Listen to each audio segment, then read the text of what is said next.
What's going on, friends? Fuck this elevator music.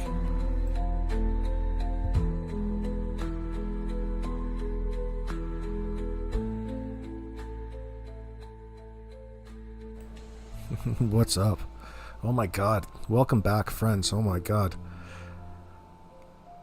I haven't been live. I haven't released any videos for 2 days for the specific purpose of coming to you after all of the pivots. We'll call them pivot points in the particular case at hand with Jack and Lilly Sullivan. And I was taking in all kinds of different people's content. I was over in Justin's. Who else was I in yesterday? Dolly's. I was in Dolly Visions yesterday. I was behind though, so I was commenting. And it occurred to me that I wonder if Daniel's new girlfriend is actually another person that I know.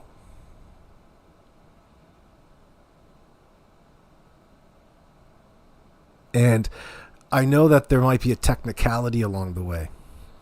Because Justin is over there talking about how he knows all of this information about Daniel's new girlfriend and who she actually is. I'm like, well, it's probably Cher, man. It's probably Cheryl Wirch or one of her kids she's got, put up to this. Contacting him through Facebook Messenger. And they're talking about it being a DLR. I fucked up that. An LDR, a long distance relationship in that sense. Excuse me. Now that's right up Lori's avenue in that sense. I had such a hearty laugh, and the more I thought about it, the more it made sense, because I know Cher is over there just all up in Daniel's business, and she'll do anything. And God bless her. I'm not trying to stomp on her, but it occurred to me, I'm thinking,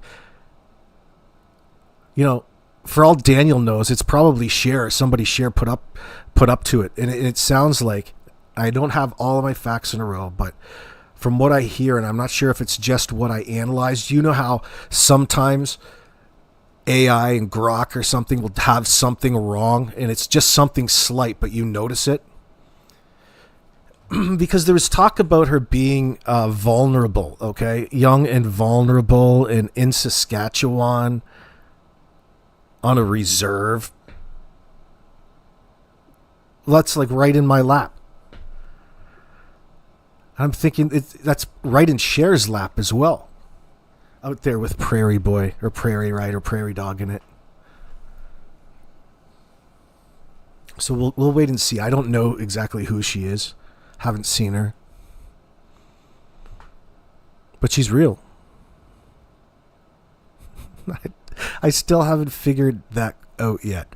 Is this a legitimate girlfriend? Or is it not a legitimate girlfriend? And what exactly is a legitimate girlfriend? I don't know. It's whatever Daniel thinks it is, I guess. I think Daniel's getting hustled. I think he's getting catfished.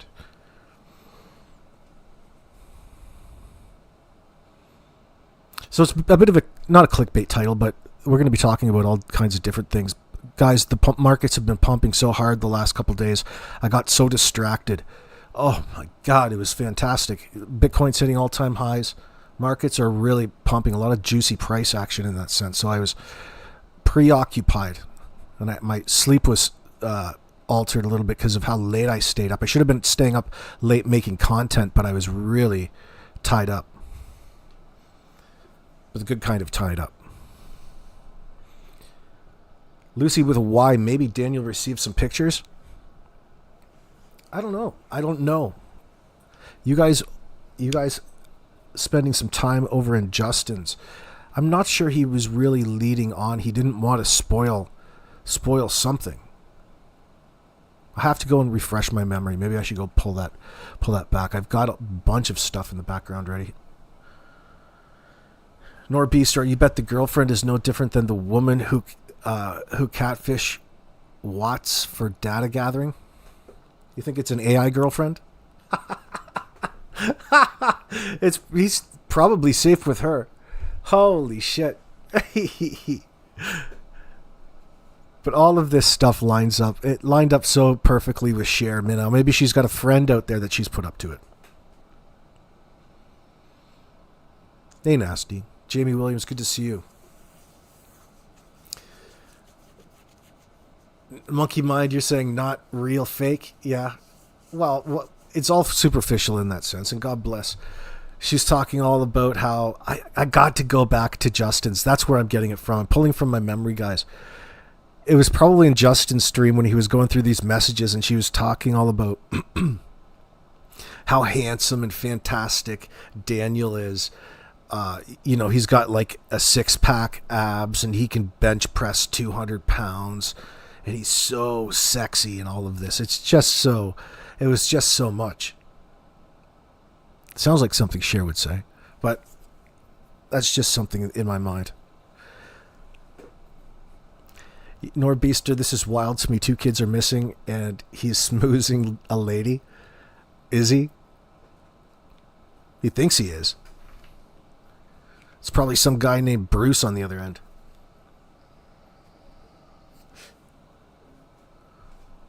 I don't think it's somebody local in that sense. It's like a LDR. It's a long distance relationship. Are you going to move her into the trailer? And how about this Janie? What do you guys think about Janie? Let me know in the comments section. She's got her own 4-wheeler. She doesn't let the boys ride it. She's a hard riding woman, all right. God bless that woman. And I think Cher's already cozied right up to her, and people are already. I always love to stand back and watch people get so turned off when Cher does these sort of things. I think the latest thing, if you're listening, Torch Spotlight, and you're out there, the latest thing is Cher talking to Janie and getting everybody all worked up as to how innocent Janie is in all of this, and don't even worry. Come on here, just as you know, you get up here on my panel. We're gonna have a fantastic little talk. I can appreciate the cringe at this point, but again, there's always new people that don't know Cher's history in that sense. So, and you can see the people in the chat get so turned off by Cher's opinion overall in that sense, or whatever it is that particular day.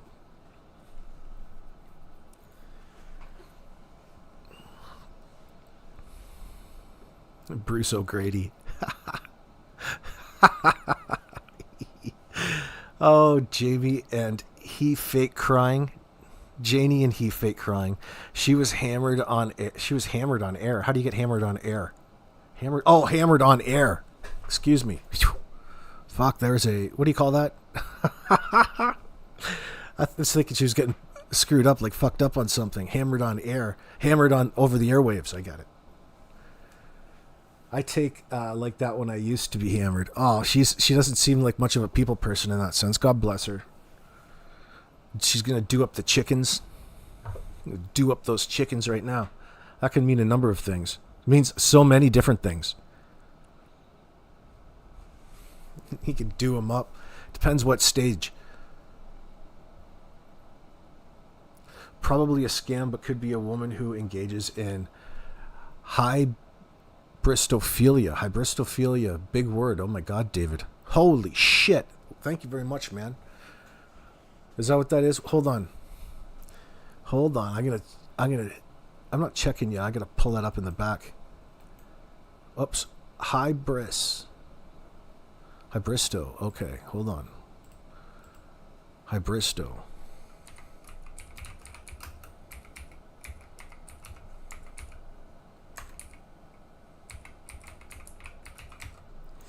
Yeah, I don't know.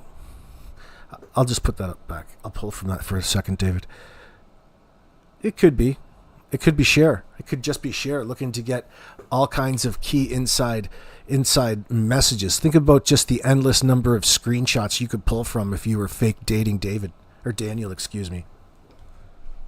Like, oh baby, I love you. Oh, I love you too. I can't wait to see you and get a goodnight kiss.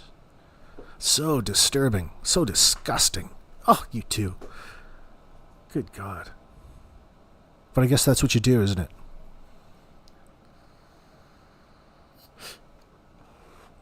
Why don't you wish yourself into a better trailer or something? I wish this turned into a double wide. I wish those front stairs would get themselves done. Throw a couple coats of outdoor paint on it, maybe some of that anti-rust paint. Pressure wash. Rake the ground. Rake up all the dog shit in the back.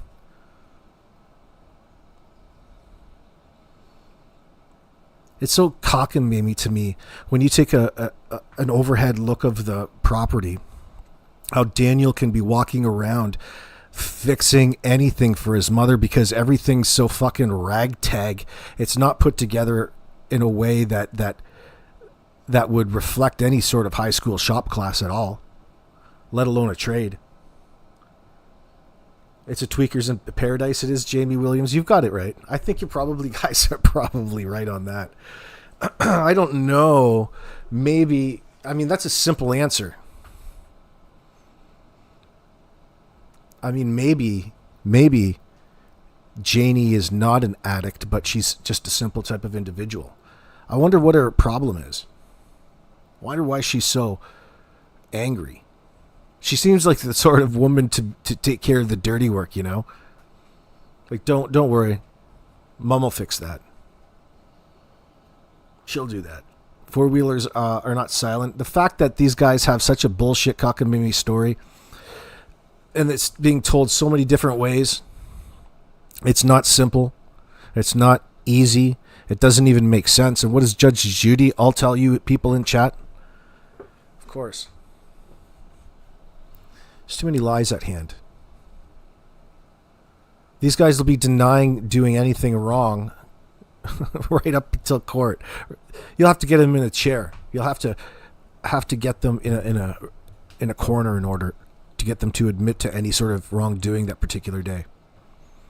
Geez, Daniel, do you have any regrets? Would you have done anything different that day?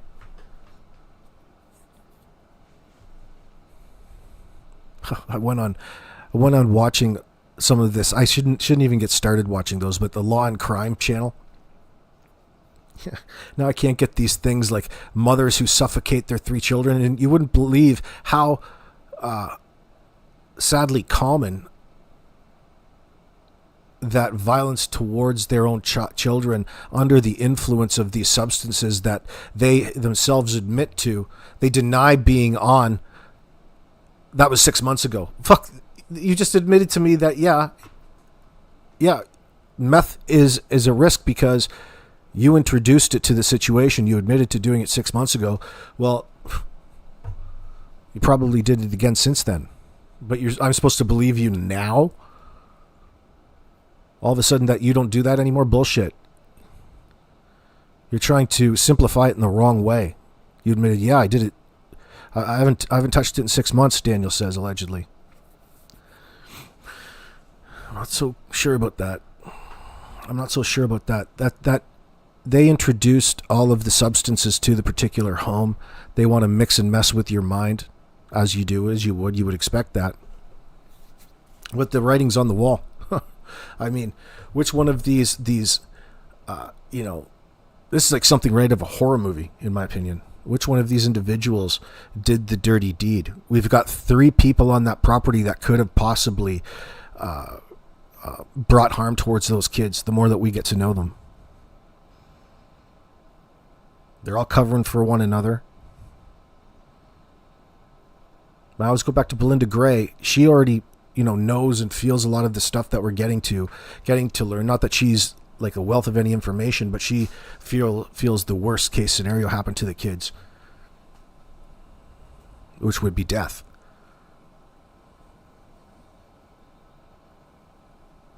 Honestly, Layla 25 is all mad in my chat. Honestly, they deserve the shame, in my opinion. Daniel and Justin are young and able-bodied.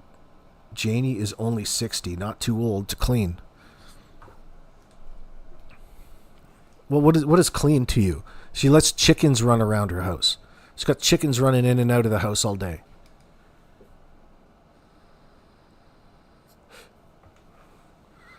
Everybody should probably own some chickens. That's cool, but something tells me that it's a bit sketchy around there, around the RV. I hate to be too discriminatory on her, but what the fuck is going on at that place?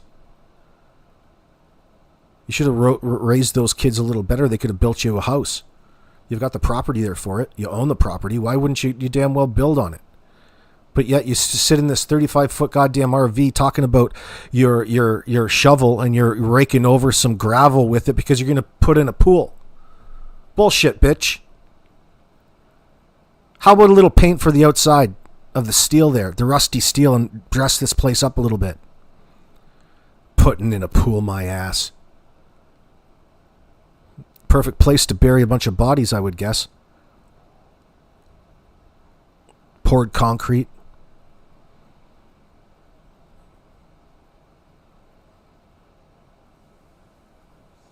Coming out way too late at the 11th hour. This Janie's coming out to all she's doing is running, a bit of a deflection, a bit of a distraction for the real culprits, perhaps, unless she's knee deep in the guilt as well. How is it so many adults are around that home and none of them can remember what was really going on with the kids up to and around the time that they went missing? Their timeline is completely bunk. I don't believe it personally. The timeline that they presented has all been smashed apart. It doesn't exist. So what happened after Jack and Lily were last seen in public near the mall on CCTV, verified by probably Justin, what or Jordan or Justin, not Justin, Jordan, Darren's son, allegedly. I'm not sure if that's true, but a coworker allegedly.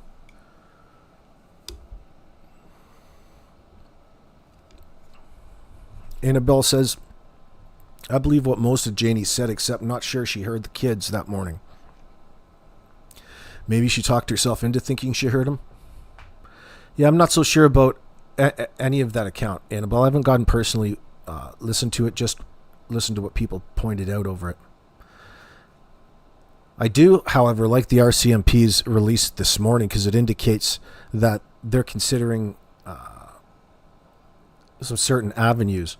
And Daniel trying to pretend that he's some sort of participant in the investigation into the mystery of where these kids went. The last person to see them alive. You should be ashamed of yourself, Daniel, that you're even showing your face out here.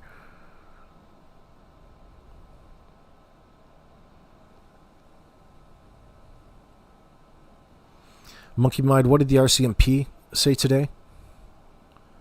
Does Janie really have a house in town? I don't know about that, Jamie Wilson.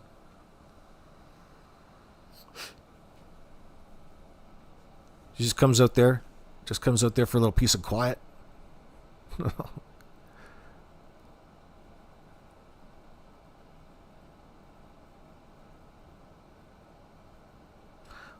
What is that late? Who's saying that she has a house in town? Why is she so grouchy?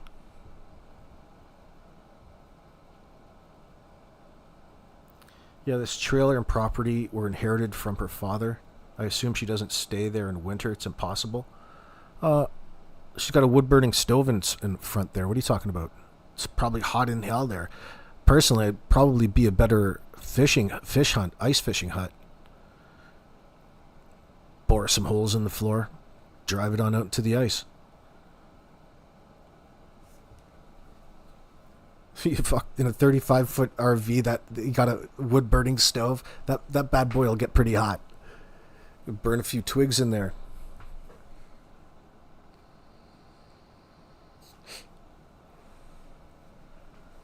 Well, hopefully she does. Have a hard time believing that because she has a house that she takes care of some other place, but out here, this particular property looks like a goddamn disaster, a dump. No, I'm not completely buying it. She has a secondary home that she goes and lives with just down the road because it's too cold. No, I don't buy that shit. Come on. What the fuck? I don't think so. It's May, for Christ's sakes. It was still fucking winter out there.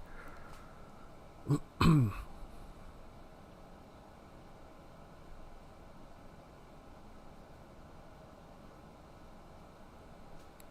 yeah. Oh, it might have been inherited.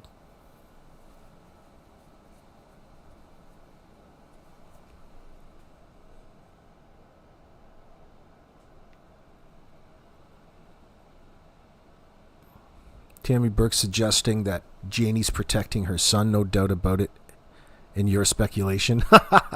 Yeah, I think you would do such a, it's a normal thing to do in this circumstance. You're going to get most of your information from Daniel because she probably doesn't know anything. Maybe she knows a lot more. Who knows what happened that particular day? Why the need to lie? What happened to the kids? No matter what these people come out and speak about, it has nothing to do with really Jack and Lily and the circumstances leading up to them disappearing. How about you talk about that for a little bit? I don't give a fuck about you driving, planting evidence with this pink blanket in a tree. It's such bullshit. The fact that you guys introduced it as evidence to the case makes it just another piece of evidence working against you. This can and will be used against you in a court of law, pal. The underlying key to the investigator is how would you distinguish it between evidence in a situation like this and not when you brought it to authorities? I bet you never once brought that up because you certainly haven't mentioned it. Just this blanket is supposed to be something to talk about. Because you need something, of course, if you're trying to get away with a crime like this. I don't give a fuck about the pink blanket. It's bullshit. The fact that your family introduced it and you love to talk at great detail about it is just a fucking red herring. Get out of here, douchebag.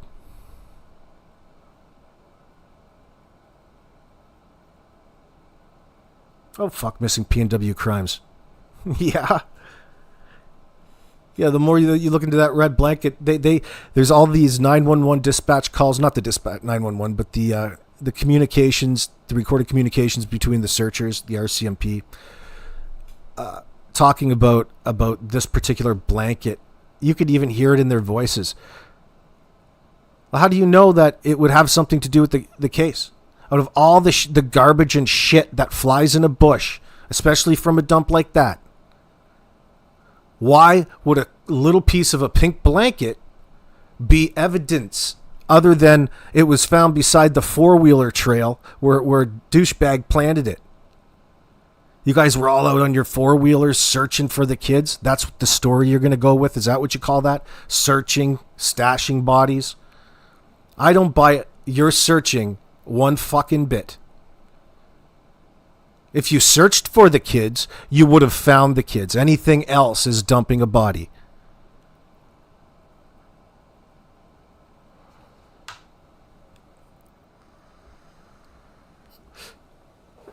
Not one goddamn part of me believes any of this fucking bullshit story. You can go out on that four-wheeler 10 times that day. Each time you could have called the trip something different. Oh, this is a more of a search effort. Dude, you're the fucking one who's sitting, going around, Daniel, telling people that you're the one who was the primary caregiver to Jack and Lily, and they up and fucking disappeared, and somehow it's their fault, and that doors. Bullshit. Bullshit.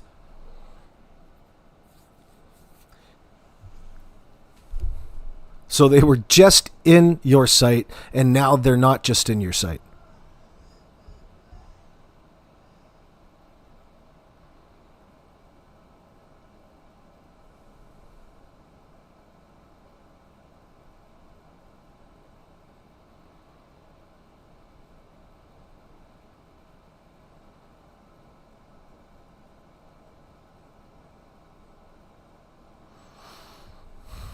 You'd have a researcher going back to the areas they was in before, distracted by a blanket.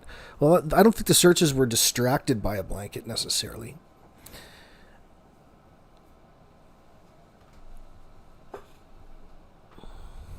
I don't think they were really distracted by it at all. They just goes into the pile. Like, there's no real key significance as to why that was necessarily a piece of evidence. Oh, why is this a piece of evidence? Why is that a piece of evidence? Why would a piece of pink blanket in a tree be significant? Especially with a countryside filled with raccoons, skunks, porcupine, bear, coyotes.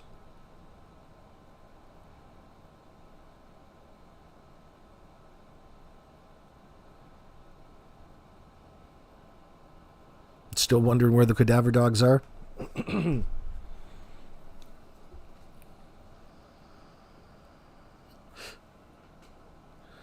Yeah, everybody wants to talk about it, Monkey Mind. Talk about how this piece of evidence. Well, it's not a fucking piece of evidence. The only thing that makes this a piece of evidence was the fact that it was brought to you by the people who planted it in the first place. Too bad you couldn't have picked up the rest of the shit that's all over your fucking front yard. Wow. Pink blanket in the tree. Oh my God. Let me go to my way to plant that. I mean, pick it up. Put it right here beside the big rotten fucking mattress in my backyard. Maybe I'll get that a little later. You see what's wrong with this picture? They don't know the difference between fucking garbage and not garbage because it's all over the goddamn place. So what was significant about the pink blanket? The answer is absolutely nothing. They wanted to make it look like they were participating in a fucking search.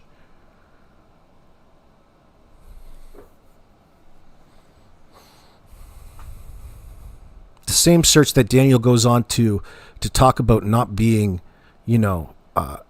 really a search that needed to be done. Well, the searches have always been, it needed to be done because they need to be found. But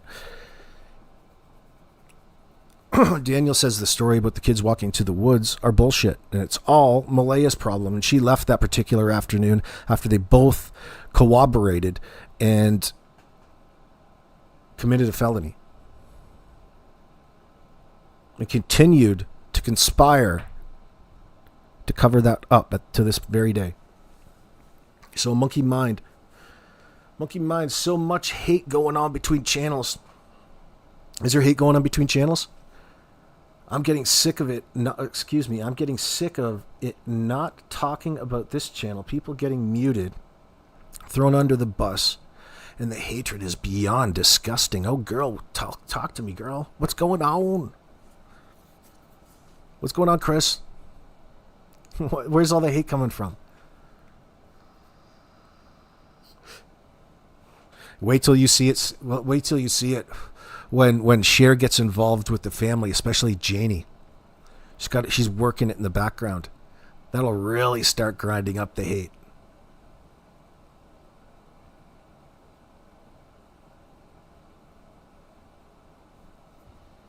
Oh, Tammy. Why hasn't the biodad ever said anything? Because he's trying to avoid all this. He probably hasn't had anything to do with the kids at all. Or seen them in 2 years, so... An unfortunate other side of the factor, the paternal side, that doesn't seem to care at all. Thank you, dear.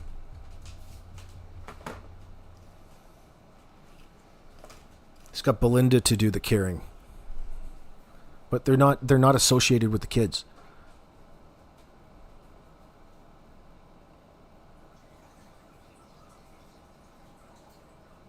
Runs with Scissors says, I refuse to watch anything with the family in chat. Just lies and alibis. Oh, yeah. I was there a couple days ago in Justin's when he dropped by. Or Daniel was in chat. I turned it. I was done.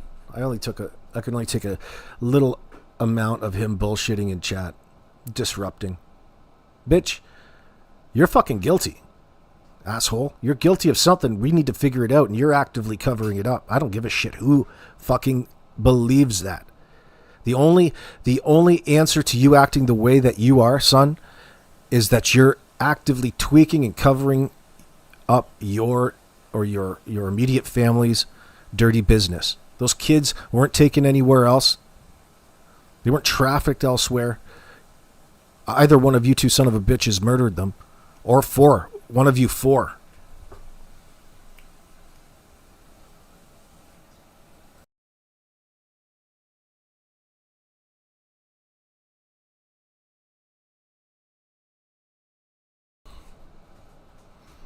Anybody else feel the same way? What's up, Shauna?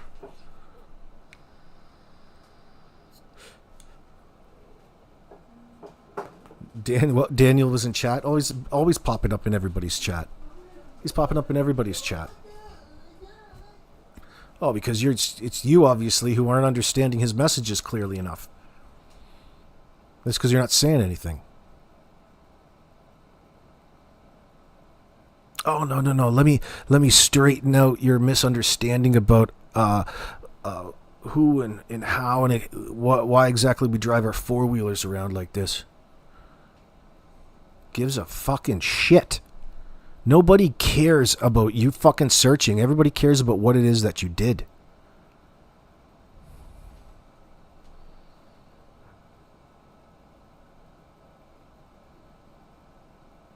The bare minimum you admitted to already was neglect in the circumstance.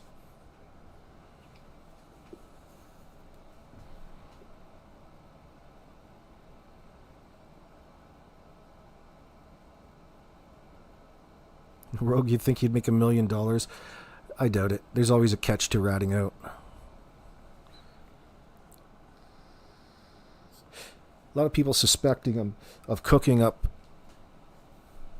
the wham bam, Dolly's calling it. Cooking up the wham bam. What's up, Nasty? I don't know about that. Maybe they are, maybe they're not, but they're definitely fucking using. He admits to using, but just not in 6 months. So let me get this straight, asshole.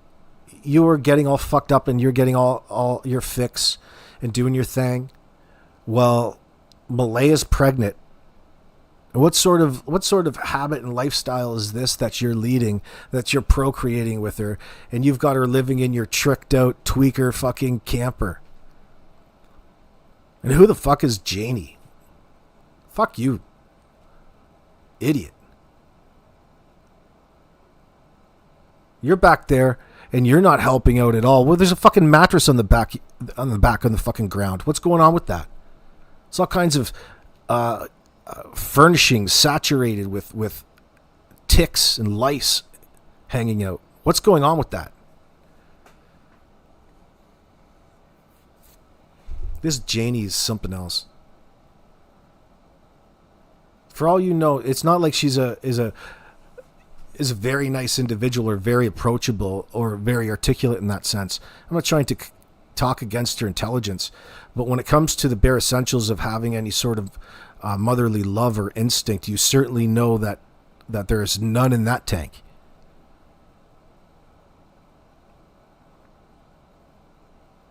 She's a hard fucking woman.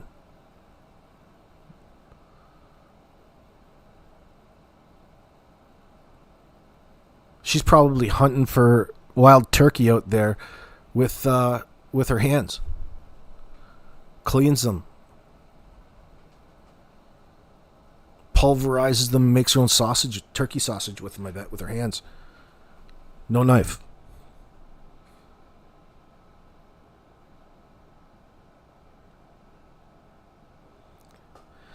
You're saying, I'm missing Tammy's saying the ones crying about it are the ones that were in the private chat with Janie. Not all of them, but a couple. But yet they asked me basically why I got the call. The fact that Janie's coming out and talking to anybody in regards to this, in this way, to acknowledge and beef up Daniel's alibi, is just to be expected. That's the natural thing to do. That would be the whole point why they were talking in the first place. So,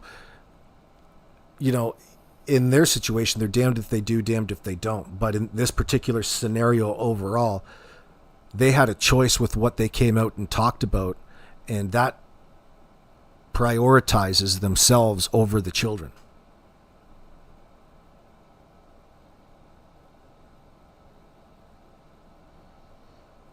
That place was so high risk. That's off the scale, sweet tea girl. That place is off the scale when it comes to risk for children. So there's, I wonder who Janie's boyfriend is. Maybe he's involved.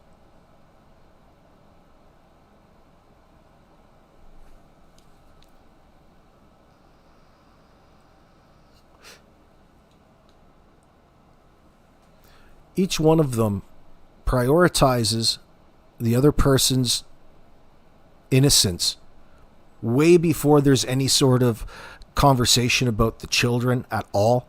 Oh, you want to talk about them running around picking up centipedes and fucking dirty things out of the dirt? Like, I mean, kids love to play in the dirt, yeah, but that is your primary memory over these step grandkids of yours. They're not even a step grandkids. They're just kids that were living on your property in your tweaker trailer. Like, you're not technically married. So you're not actually Grandma Janie. You're just some fucking broad that lives in the trailer up back who is certainly guilty in embellishing any of the claims Daniel's going to make, because it's him you're going to believe in that sense. She doesn't notice anything any other point in time.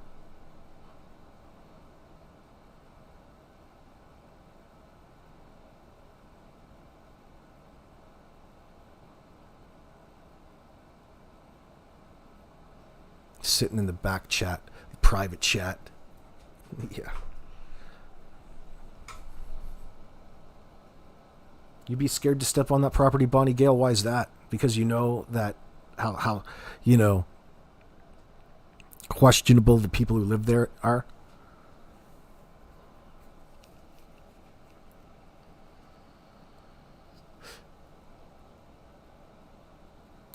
Hold on here. Let's see what evil... Let me tell you what the RCMP said today.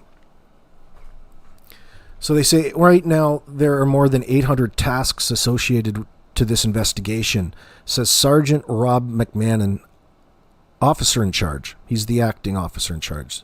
Major crime and behavioral sciences. A tremendous amount of careful, deliberate investigative work is underway, except they don't have any cadaver dogs on the search, by people here at home and in other parts of Canada. Great. Our collective efforts will continue every day until we determine with certainty the circumstances surrounding Lily and Jack's disappearance. Well, that's promising, my friends. That gives me a little bit of promise that the RCMP are on and already ahead of the game. I'm pretty sure that they know when people are lying to them. They don't need no truth verification squad. That's just a step. It's a step that's only or may not be relevant, far after the fact. He's a straight up tweaker. I can't believe this asshole gets in front of the TV and wants a pat on the back for even passing a lie detector test. Look at me. I didn't kill Jack or Lily. Take a look. Oh, it felt so good. Oh, this huge shot of fucking dopamine just released in my mind. I'm addicted to it. Are you sure that you have your emotions in check, Daniel? Are you sure that you're accurate in your description of your own emotions? I doubt it. The fact that you got up there and told everybody how fucking nervous you were about even taking it and everything. God damn, you are one of the dumbest son of a bitches alive. You are the stupidest son of a bitch I think I've ever fucking come across. Do you know really why they put that thing up to you in the first place? To see what you're already admitting to. Doesn't matter how you want to reinterpret things. The fact that you are reinterpreting it for a broader audience onto people who know this situation a lot better than you do. And you're only interested in fooling the ones that are just as smart as you, who never admits to what it is he doesn't know.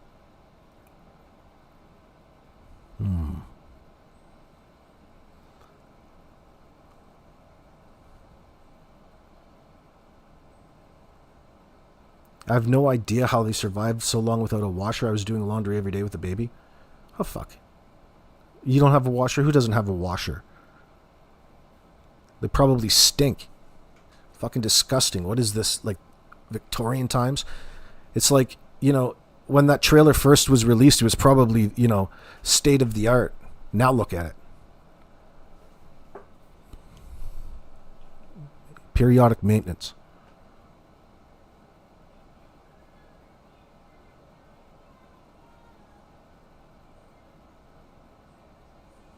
Yeah, right. Where are Jack and Lily, Kelly? They don't even mention the possibilities. Guys, why is it that your stories sound exactly the same. As in, you and Malaya rehearsed the exact same story. You both say the exact same things that you told the other person, that you don't hear the kids.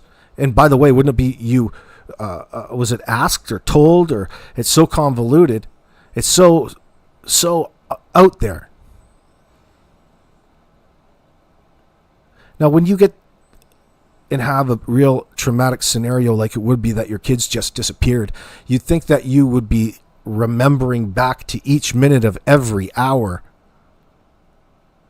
You would write it out probably for the first time in your life, trying to get it straight in your own mind. You hadn't even mentioned that.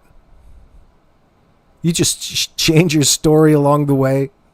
Whatever it takes. Listen, the damage has been done already, Daniel. It doesn't matter how many chats you come in or whose chat you come into. That cat's out of the bag. That ship's already sailed. You done fucked up, and you're not talking in the right ways. We don't give a shit about your search on the four-wheeler. We don't care about a pink fucking blanket. We don't care about the fight at the end of the driveway. We can see, we can look at you. You're probably a tweaker, dude. How do we know that you're not some sort of chomo too? Chomos lie like you.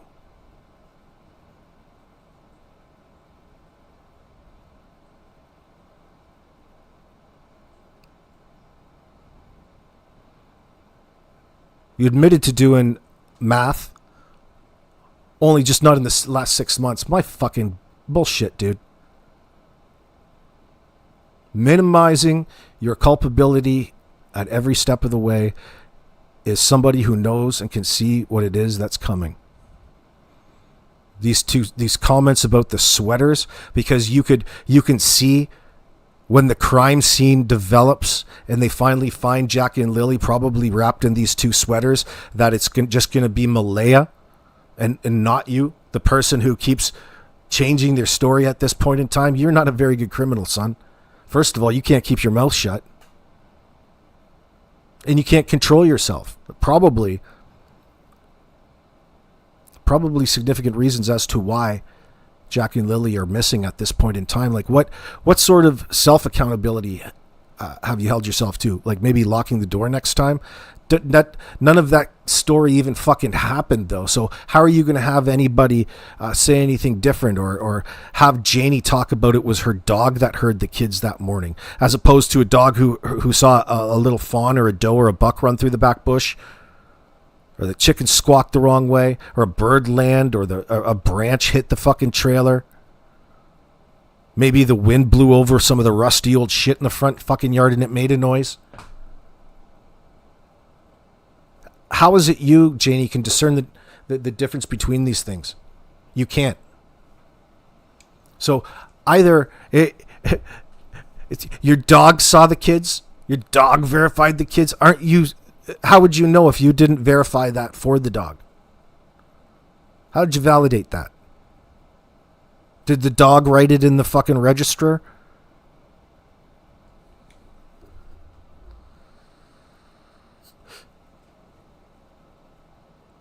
Not working with police, working with fucking police. Oh, I thought of something new. Thought of another reason why it can't be my fault.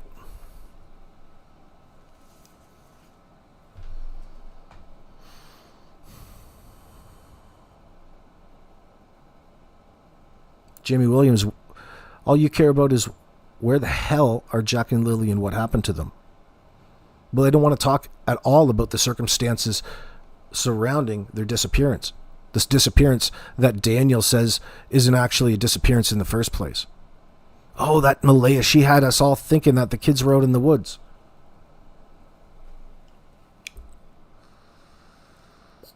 No, she didn't. You're the one who led that fucking charge. So you're telling me, at what time did you guys determine that the kids weren't well enough to go to school? What happened that the kids, what happened? You guys were already up in the middle of the night, 4, 5, 6, never went to bed. Then decided to call the kids in sick for school. And then what? Don't you think that everybody was up at that point in time, that it might have been a good time to stay up? Why'd you guys go back to bed? What were you guys doing laying around in bed with the baby? Don't you guys do anything fucking else during the day?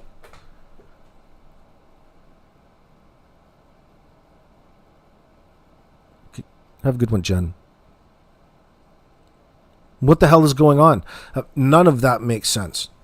It's not a great big house. It's a little tiny trailer. You can hear every cupboard open and close, everything that goes on in that little trailer. You can hear. There's no privacy. None.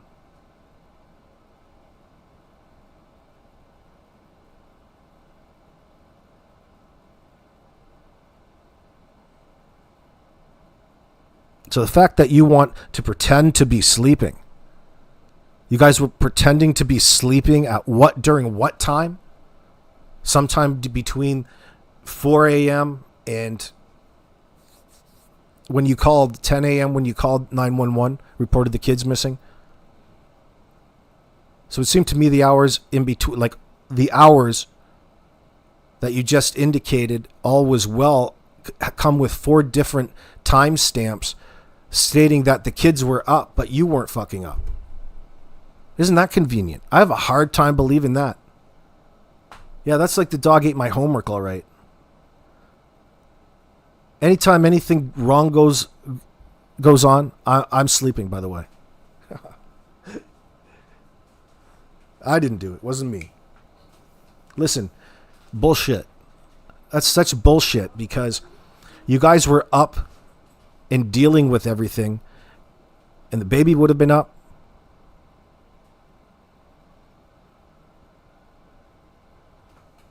Not right this second. Hold on.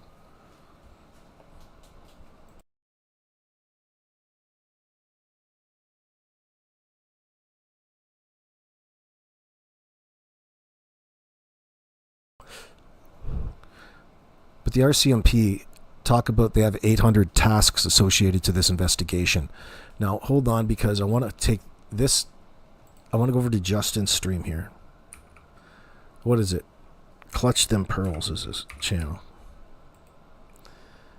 What is this one the other day? Now, hold on. I got to do 2 things.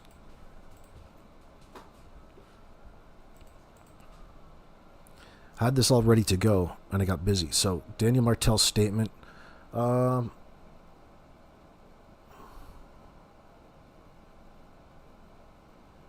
That was Monday, wasn't it?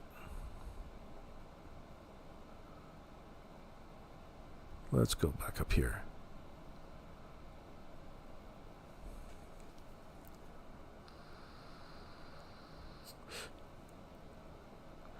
Okay, it's a criming shames. Daniel Martel's new girlfriend. Daniel Martel is allegedly in a new romantic relationship, which is considered suspicious given the ongoing investigation. Nah, it's not suspicious when you know it's Cher. It's not even a legitimate girlfriend, dude. Like, what the fuck is going on? I don't even consider it a girlfriend. There's this new catfish he's got that is he's sending sexualized messages back and forth with. Oh, I can't wait to put my lips around you. Dude, it's probably a dude with the beard. Oh my god. 800 tasks. That's the RCMP literally telling you how many things that they have going for their investigation team, Tammy. Like, we have so many tasks we've got to accomplish. It could be anything but from following up on a tip, this, that, and the other. It could be comparing 5,000 hours of footage. It could be questioning people. These are tasks associated from where they are in a particular investigation. So it's another way of saying this is how busy we are. This is our workload right now. We're getting through it, and the case is building behind us. Instead of telling you anything in particular and specific, and actually it's a nice change. Yeah, they're not telling you what they're doing, but 800 tasks associated with it. I hope none of those are sipping coffee and drinking donuts, fatties. I doubt it. I doubt anything of them are. I'm pretty sure they're up to doing things in an appropriate manner. And of course, I'm just teasing the police officers.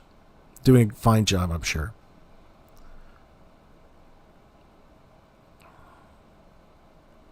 really all they're doing, even when they're presented with a situation like this, they'll be constantly, you can be suspicious.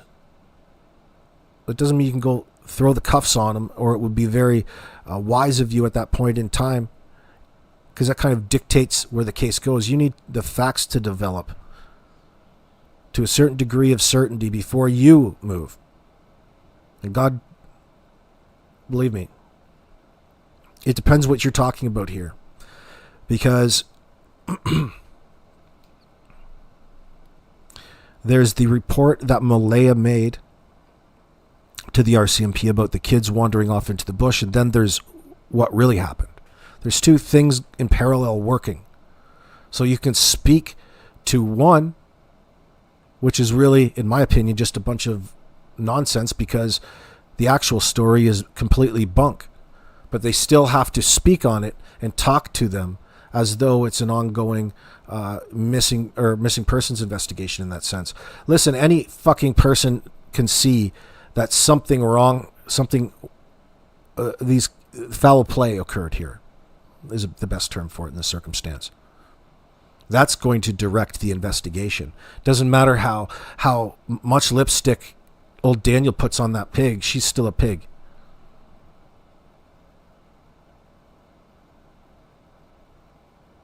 You got one of these individuals out here talking and engaging with social media, really obfuscating the investigation and crime scene in the circumstance, with contradictory stories and claims, riding the notoriety, trying to engage with content creators.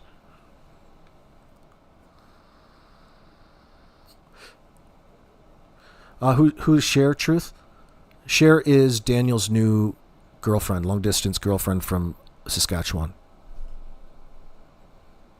Voices behind the wall, yeah, Janie. She was also championed Lilani Simon's cause for freedom and for Billy Joe down in Savannah, Georgia. She was put on a poster. Her face was put on a poster in front of millions of people. She's had several appearances on Court TV with Vinnie Politan talking about how she couldn't talk about anything in regards to the information that she presented. But she was liaisoning for a child killer in that sense, baby killer. That's her thing, because she can relate to them so well. So she says. That's her claims. I watch it. I don't watch it. I watch the people who watch Cher. But that's Cher. I can't put icing on a manure patty and call it a cake. But there's mushrooms that probably grow underneath that, Slim Pickens. You've got to pick it up and turn it over. Stop. She's not. Is she really, Donnie? You pulling my leg, AB? Well, it's just a running hypothesis. Trying to figure out who this new listen, when I go over in a second, we go check out Justin, you'll know exactly what I'm saying. The more I listen to Justin, the more I actually think it's Cher, because he's talking about actually knowing who it is, but he's not going to like out them. So if it's somebody who's actually protecting their identity, Cher's got to have her foot in this. I know she does. Absolutely. But listen, that's a risky maneuver there. Can it be confirmed? Not really. But I mean, come on. That's the type of thing that Cher would just love to do. And imagine all of the inside information she could bring over on her channel talking about things a certain way. Oh, I've got him right in where I want him. Oh, Daniel's a sucker. He's a love fool. I could go contact him through Facebook Messenger right now, tell him I love him, probably be dating him by 4 o'clock. Listen. This guy will fall in love with anybody. He's got an open dance card. Oh, shit.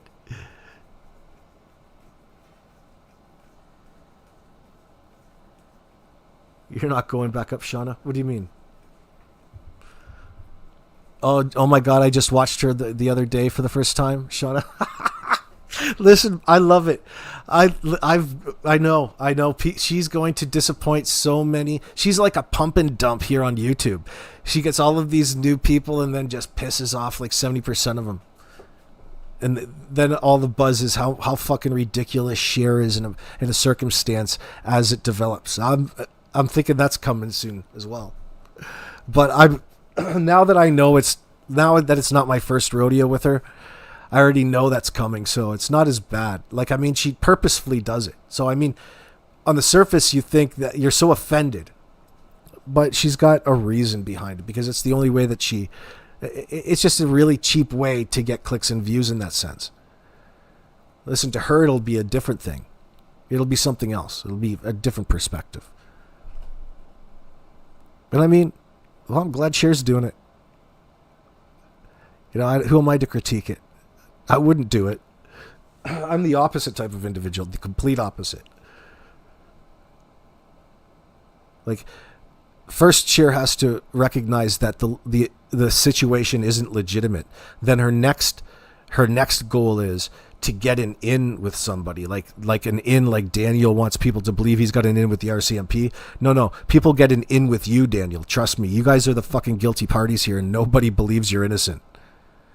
You could walk around social media and gather up hundreds of people that champion your cause. It's still not going to change what happened to those kids being your responsibility.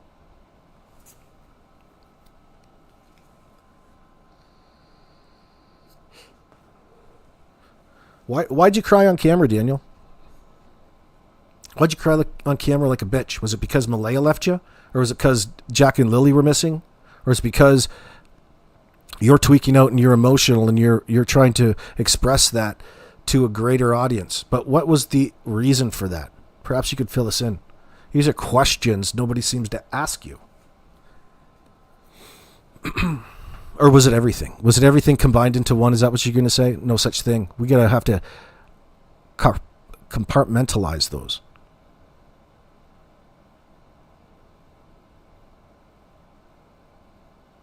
Oh, Shawnee, you depend on me. Because I'll go the other way. I don't want to discourage you from watching anybody. I want you just to know what it is you're watching. Don't be lied to or duped. And Cher isn't lying to you that much in that sense. It's just her ability to put a positive spin at any one point in time onto whatever it is that's happening. Essentially, at the end goal is child murder, the desecration of a child who we're here on this planet to protect. She loves to get and enable the people who are actively trying to get away with their culpability in these circumstances every time. Well, I choose not to be either pro or against them. Because granted, it is entertaining to a degree, but what would I ever complain about if she went away? Yeah, later she flipped on Dawn. Just like she'll flip on everybody in this circumstance. She always goes full circle. Just like she did with Janie. But Janie doesn't know that, right? She just sees this mass of what she otherwise thinks as this great true crime vlog. And she's just such a fantastic person. That's fucking Cher, dude. Insider information. That's just Cher talking. Granted, sometimes it's not like she's talking about things that are incorrect. It's the fact that she brings you along for the journey into really emotional blackmail. What would otherwise be emotional blackmail into seeing things from just a certain perspective, her particular angle, without the obvious things that are working in counter to it. So it's one-wayedness. So the whole point is to take and create as much content out of it as you can, and the only way to do that is really to start believing that the person's innocent, and then knowing full well that they're not. You get all of the information out of them. It's no different, essentially, than what they do in an interrogation room playing good cop, bad cop, okay? So really, you're trying to draw all of the information out of them by pretending that you're cool and you're friendly with them, and then you use the information that you've extracted from them, which is your own, and you can rehash that over, and you can use that against them and slowly turn it out against them. You know, that's just the nature of the beast. That's how you play the game. It's like long and shorting the market. You can play it both ways. But it's just so fucking annoying. It's not something that I would do. It's like, I'm more of there's so much shit that comes along with this sort of thing, and all kinds of parallel criminal activity, that all of that hype needs covering, and that's what I cover, all of that. I mean, it's mainly the usual suspects to a degree, but it's always individuals that surround in these particular cases. It has nothing to do with drama. It has nothing to do with trauma. It has nothing to do with anything. It has to do with the exploitation of minors and those people who love to play the line and make money off that. The cycles are always the same, it seems.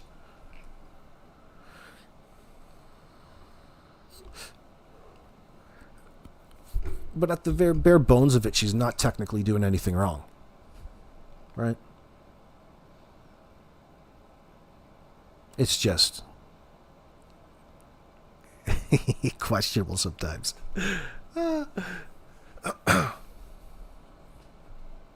If you disagree with her, Sweet Tea says she'll get wild lad and call you out. Oh, fuck. She did that to you, Sweet Tea? Oh, you should see all the shit that she's tried to do with me. I got all kinds of sheer content. But I won't put them back up because I always feel bad afterwards. Even though if I am right in them, I feel bad about, you know, having negative content out about other creators. Especially when it's just playful in nature. If you're just trolling, it's just, sometimes you can do it, sometimes you shouldn't.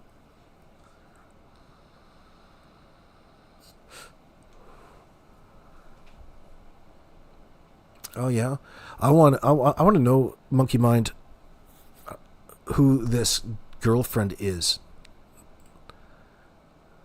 Let me see. Clutch Them Pearls. Is this from? This is 12 hours ago. I want the one the other day. We'll start there. Well, Daniel is back in chat. He's sending him messages. Thank you so much for talking about Lilly and Jack and not focusing on drama. Daniel, quit trying to put yourself ahead of the fucking scenario.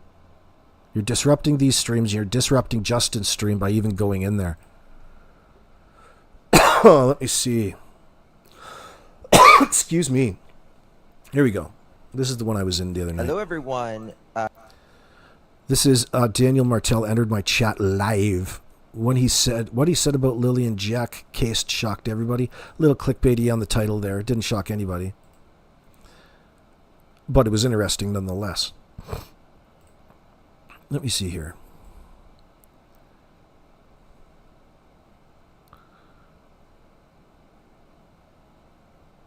So I was all geared up for this particular live stream. I was wanting to see what he said. I have to hold back on some evidence because it's held between me and the major crime investigators. Oh, fuck. This guy, Daniel, you can actively work and fix yourself to make it look like you're in a position of absolute innocence in all of this. The fact that you even came out and said that suggests that you have the need to be perceived as being as cooperative as possible in light of being the primary suspect in this. Like, are you trying to make us laugh, bro?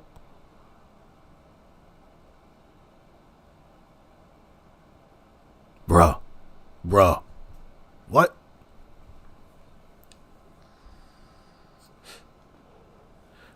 No, there's nothing out there. If your kids are missing, son, there's nothing fucking out there that you've got to hold back in private so it doesn't ruin any sort of investigation. You're desperate to find your kids. Let's not forget that. But you, Daniel, have never been desperate to find these kids. Let's be frank. None of you are.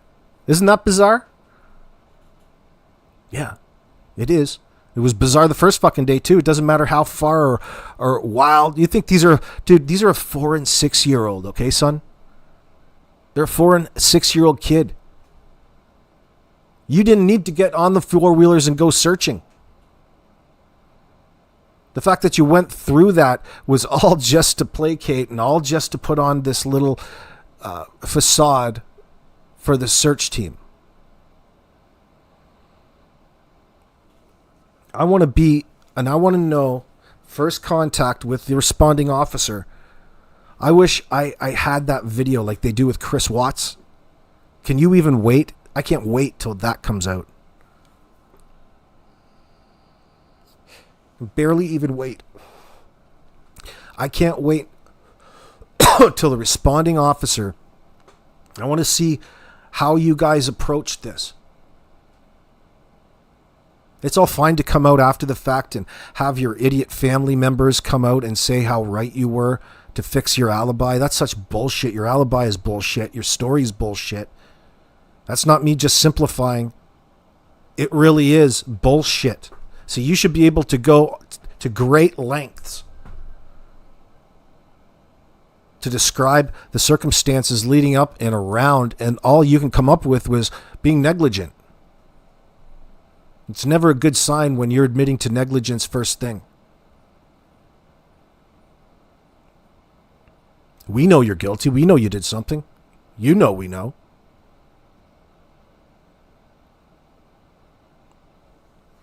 Doesn't matter. You weren't putting anything on Malaya.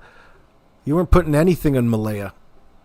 You hadn't planned on it. You guys agreed to stick to the story. That's why you called the RCMP. You were confident.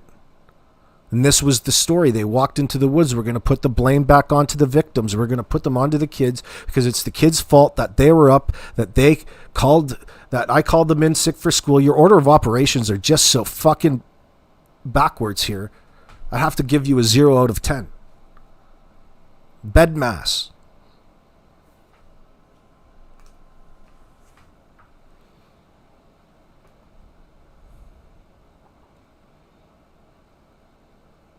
The chickens stay around the house better than those kids is what you're saying.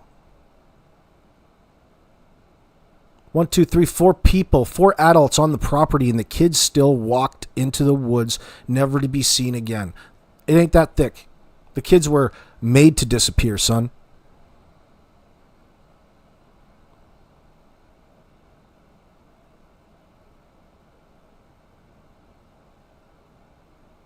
May 2nd, the kids aren't going to walk naked into the woods like you're describing it. One kid's in a pull-up in a rubber boot. They should be found. Absolutely no evidence of a stranger abduction. Of course there's not. If there's a stranger abduction, they would have found that vehicle by now. They would have identified it and put it out as an Amber Alert. But that's not their primary concern, considering the horse shit that you brought forth. That's got to be infuriating as these investigators sort through it to recognize how bad it is that you're lying in this circumstance. You're more concerned about your immediate lifestyles than you are about the kids that you, just as well as Malaya, reported missing. Now you've walked that story back and put it all on Malaya. I'll just fucking bet, son. The only reason you're doing that is because she's not around to recount any sort of claims that come out of your mouth.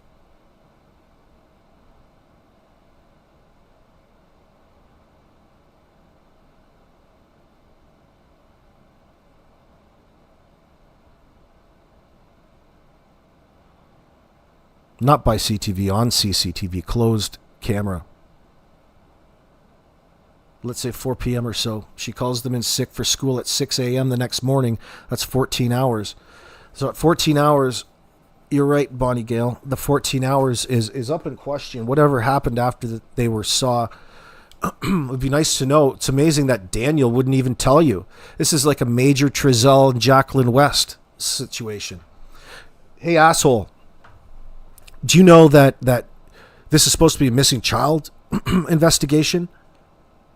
How is it that this guy is needing to be protecting any sort of information to shed anybody's question, and they're easy questions? Now, people waste their time asking questions based off of his own reports that he's walked back. You're not asking this guy the right questions, he wouldn't be around. Okay? If you were asking this guy the right questions, he wouldn't be pulling up in your fucking chat.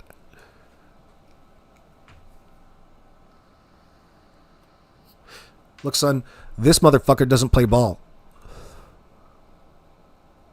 You can go over to Justin and push him around, but you're just playing yourself.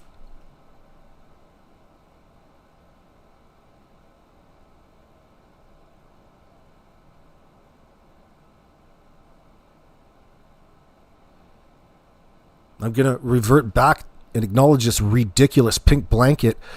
If you don't introduce the significance as to why the blanket is a piece of evidence in the first place, it's going to work as evidence against you, fuckface. You get it?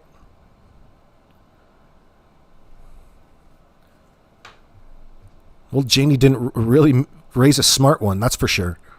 Listen, asshole.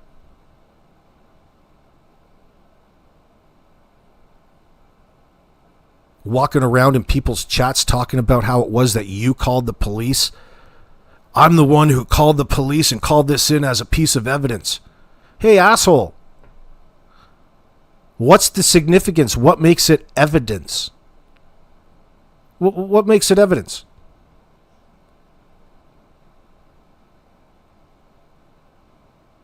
How would you recognize anything as a piece of evidence? Why don't you ship out the rest of their stuff as well? The whole place is evidence, asshole, because a crime went down there. And it's a crime that you guys needed to cover up. So there's a lot of evidence around there, including that nasty mattress in the backyard. Sadly. Have to put on the hazmat suit for that one.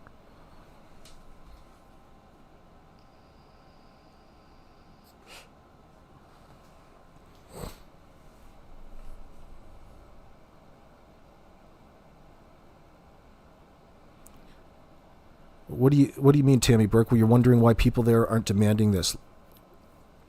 Listen, the cops can do that. It's only one person worth doing that towards, and that's a person that you have to respect their rights in this process. There's a process to this investigation. You have to stick to a legal process. You can't just be up here talking smack like I am to them. Someone's got to do that. I'm doing what they can't do right now. Listen, those investigators will know exactly how to play this, and God bless them. I've got I'm partial to homicide detectives in this circumstance.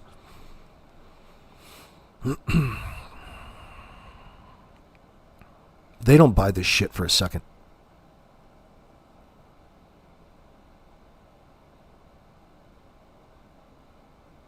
But they'll minimize and they'll draw things out for as long as possible. And the more that you lie, the more of those little items, remember the RCMP we're just mentioning of the 800 items, there'll be 801.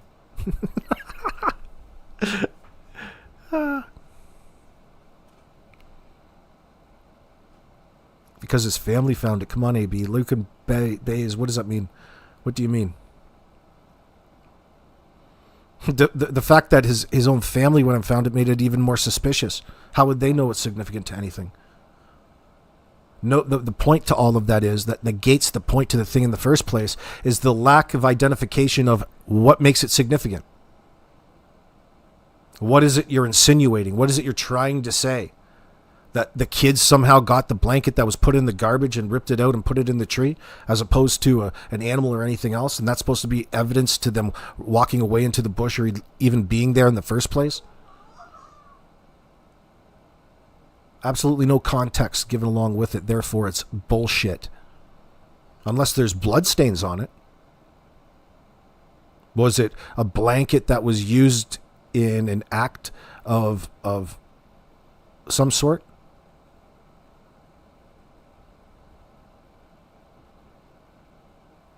Oh, Luke and Bays, don't start asking questions like that. Wasn't that blanket found across the street where the kids weren't allowed because according to Daniel, they knew better not to cross the street? Well, first of all, don't listen to that son of a bitch. Who knows? I'm not sure if it was on the same side or across the street. We're going to probably find that out in a second with the clip. But either or, regardless,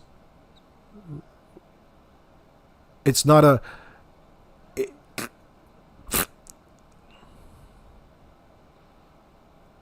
irrelevant. Who gives a fuck if it was found anywhere?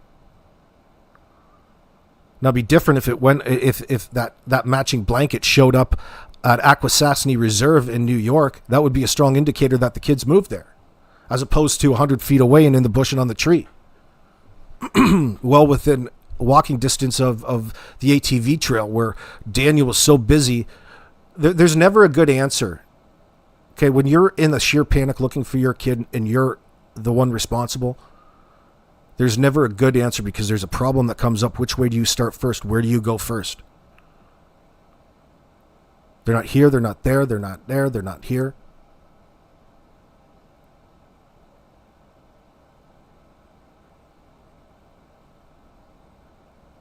So just jump on something and go start searching anywhere, randomly. Well, as soon as you start doing it randomly, you soon realize how stupid it is. If only you had the order appropriate. First of all, we're not even going to go further with worrying about the steps, because this story was bullshit to begin with. Daniel knew it was bullshit. Daniel just wants to make you think that he was so wrapped up in sleep, as everybody else had been up for hours. How else did you not know that the kids were sick already? Do you not have a good enough story together yet to let it out? Something went on, obviously, for you to call into the school to know that the kids weren't well enough to go to school, like being unalived, I guess, is a good excuse. They didn't have that option on the keypad.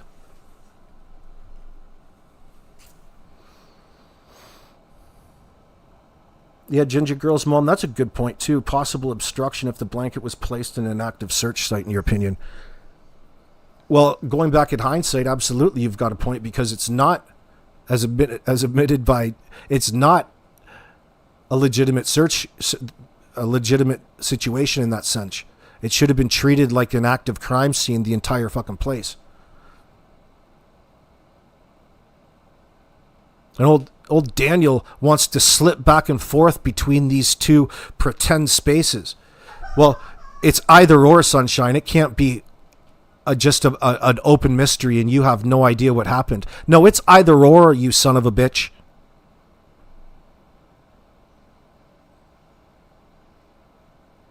And you can't be the same person coming and contradicting your story at this point. You knew full well why the call was placed. The kids weren't really actually in the bush. So all of the bullshit lies that he's told the RCMP in this circumstance have to be considered and then followed up and cross-referenced with in an added step, Malaya Brooks. It's not like you can both pull them in at the same time, nor would you really want to, would you? So all of the things that... So they're putting forth this game of he said and she said for the police to go back and forth with them. That's going to take quite a bit of time. Especially when you're taking their call into consideration. So there's different things going on in this circumstance in the background.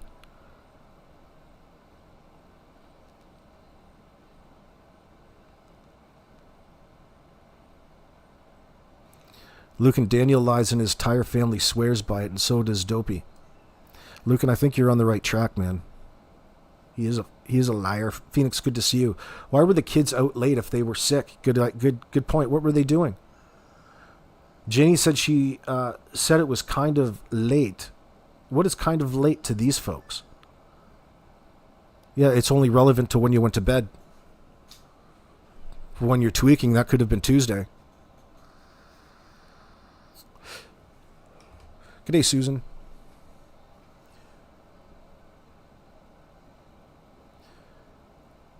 Runs with scissors. That's a strong possibility, sadly, in this circumstance. You think Malaya wanted out and she was angry, took it out on the kids? Just your opinion? Well, think about who was raising the kids. Who was financially raising these children? She wasn't getting any money from Cody.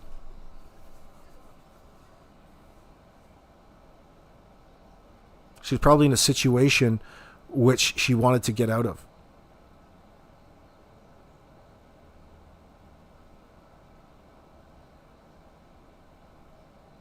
Fuck, I watched an interrogation last night of a mother who suffocated 3 of her children high on meth. If you don't think that that's a thing. You go tune in the Law and Crime Network here on YouTube, and they'll just show up on your screen for you. I was shocked. I would have thought, until I watched these, now that we have all of these substances being introduced, doesn't matter. We're not looking for them to tell us the truth, but they already admitted, yeah, there's meth involved here. You're meth users.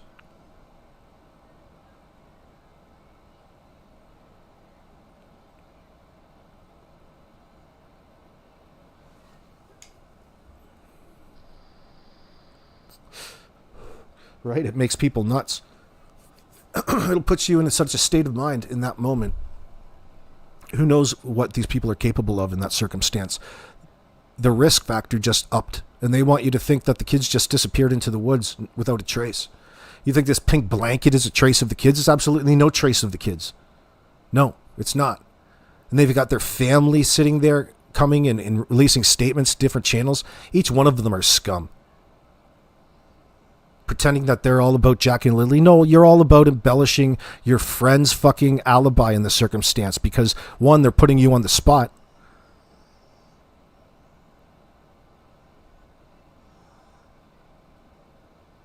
They're lying to you. If you don't know what happened to those kids and you're just more concerned about the mental state of either one of those two, you're being lied to.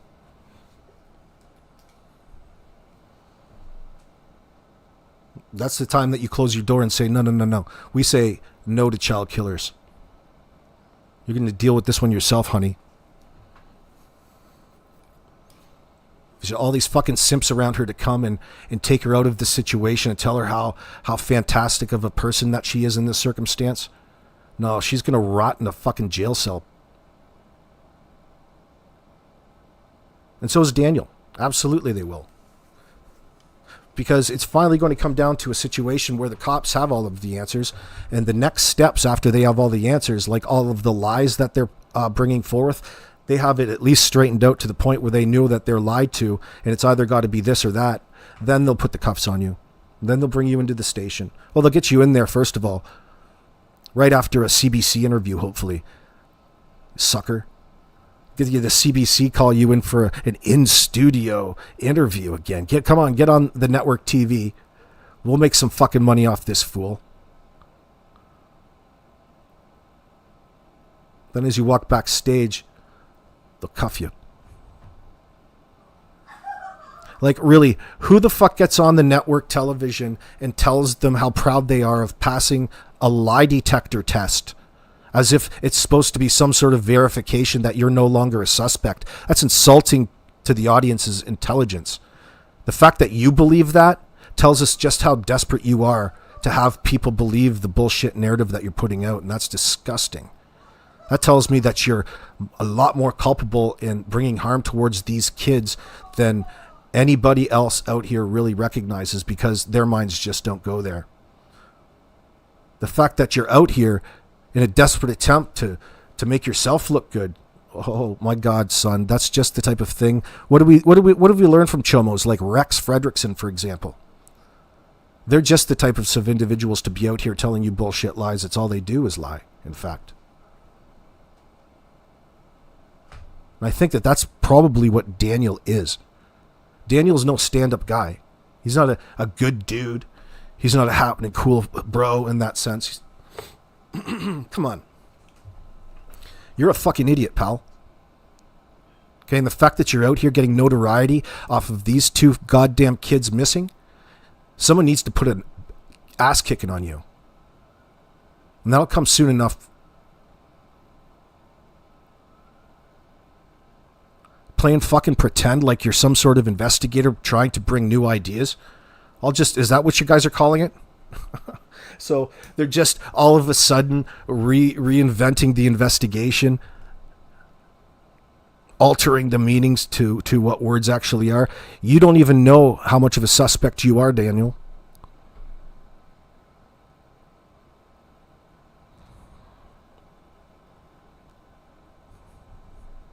Yeah, I got breaking news. RCMP are doing forensics on the blanket. What, is there blood on it?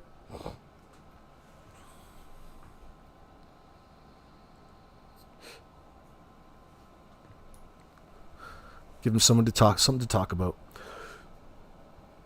I had a few questions about Cody's mother, and I got skidded off a couple of channels. What the fuck? Phoenix says. Oh, but Belinda Gray.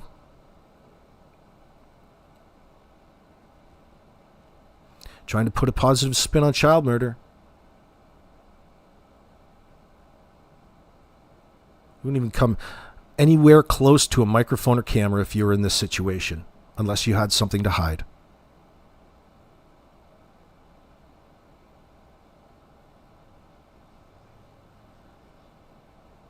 The only reason to come in front of a camera is to make desperate pleas, okay?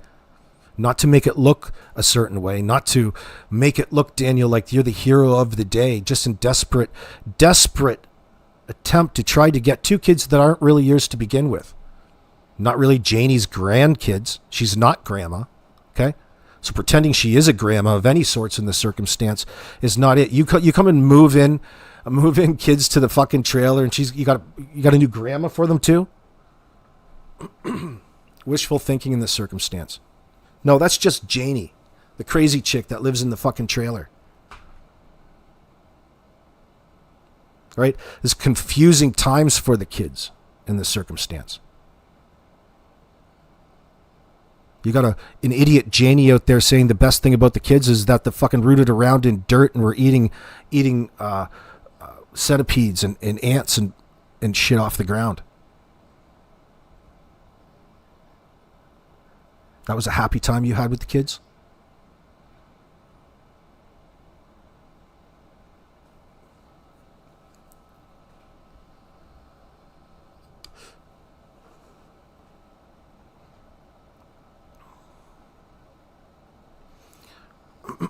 Yeah, the child care benefit. You think that was the goal, Bonnie Gale? Yeah, I'm collecting it up until next month. But for kids with 2 kids plus 3 kids there, it's at least something, especially in the trailer. They're really actually not doing anything in that sense.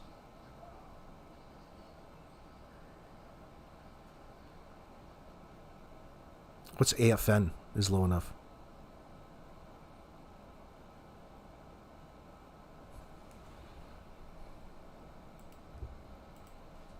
You can't even get it confused. Like, there are things that you might like, oh yeah, okay, I get what he meant by that. But that is just 1,000,000,000% different, right? It contradicts everything. And he would not answer the question in chat. They asked him, and asked him. And it just makes you wonder why. They said, we won't even ask you any more questions. I'll send it to you, Betty. How are you doing? But what was I going to say? Oh yeah, they said they wouldn't even ask him new questions. Just let's talk about what you've already said. And this is the thing. In my opinion, well, I wouldn't in the first place, but I personally, I would offer him that one time. And if you're not willing to clear up these 2 children that you have lived with for the past 3 years, right? Remember, 4 and 6, right? They was 1 year old and 3 years old when they moved in with Daniel. Babies themselves, still babies. Wouldn't even have it. Here he says, I have to hold back on some evidence because it's held between me and major crime investigation. Daniel, they are not going to tell you anything that they're not going to tell the public unless they have interrogated you and they said you were such and such place at some time, or they held some of their evidence findings up to you. That's the only way. That's the only way. But you don't have, you literally, I literally have messages of you saying you have someone on the I think you're right, inside Patty Burns. I don't trust Janie. You can't trust anything that she says. Not at all. not just because she's Daniel's mother in this circumstance, but she comes across as somebody who's hiding something. She's purposefully choosing to pick alternate points to the point at hand in order to make it look like she's not quite understanding, type of thing, in my opinion. Selective, I should say. It's selective point taking. Or quote, end quote, in the RCMP. Right? It's crazy. Crazy. Panda, thank you so much, my dear. Thank you so much. I was looking in Delvin's group today. Law enforcement has now received Delvin's phone records. Many numbers in his phones are unknown. That's a good break, Panda. Bonnie Gale, that's the indicators. Like, we're looking at a strong possibility of that. The comment is, I think this whole thing is way darker than we can imagine. Praying for those babies every day. Yeah, I'm sadly thinking the same thing.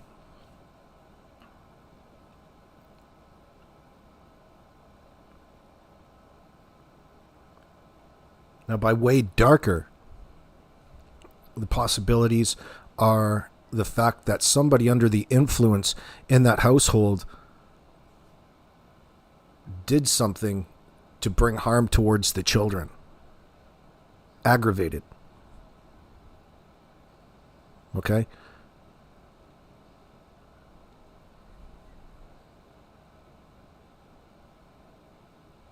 Like, it just wasn't a one-time thing. You can take a look from the signs around the house at the indicators around there that would suggest just how much of a trap house it was, what was going on behind closed doors. And he's admitted to it as well. So all of these circumstances leading up to the kids going missing have drugs included in them, and you using drugs. We all know what comes along with that.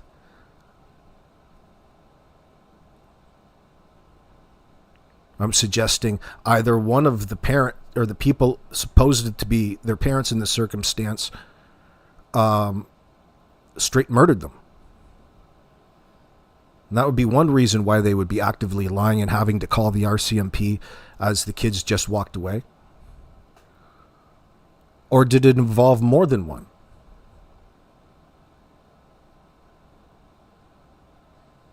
When they find out what happened to the kids, it's going to be able to be the costs are in, so they're going to be able to attribute a lot of the scenarios that they find in the autopsy to a particular individual, or they might hold Janie and everybody accountable there. What went on and why? What was it associated? Is it just as simple as this math, or is there something else? Because we know what goes on along with the cooking and abuse and trafficking and the sort of things that Daniel admits to being engaged in. And we're supposed to believe that he's just a good guy upon request? I don't think so. This guy's a wolf in sheep's fucking clothing. There's nothing good about this asshole. This guy's a fucking moron who has everything to hide, to the point where he gets up on the CBC and talks all about how he passed a polygraph test. Therefore, he's no longer a suspect in this case, and his measurement is how often he calls the police on the telephone.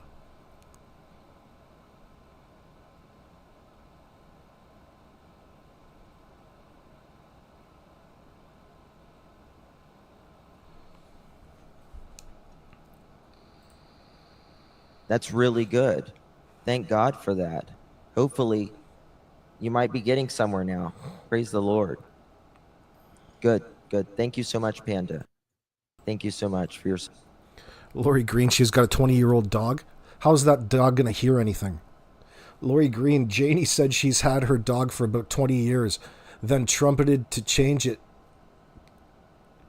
to an age an even younger dog would be deaf. Lori Green, a 20-year-old dog would probably be hard of hearing. Any breed. That's rather old. I think it's happened before, but I have a hard time believing that they've got a 20-year-old dog.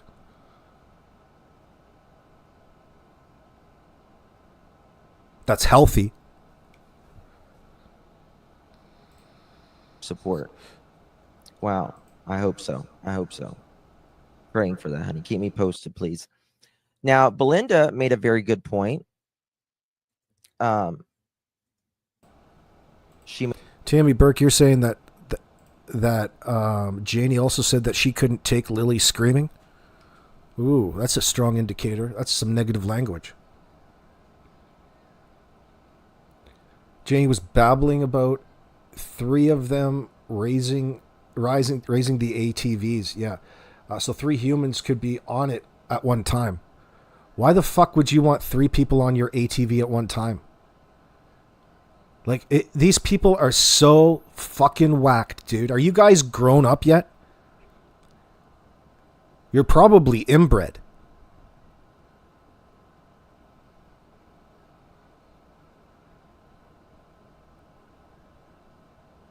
I think by talking about the ATV, it's going to make some sort of positive impression about how innocent you are in the circumstance, because you were ultimately looking for the kids that day in a situation that you've already admitted that isn't real.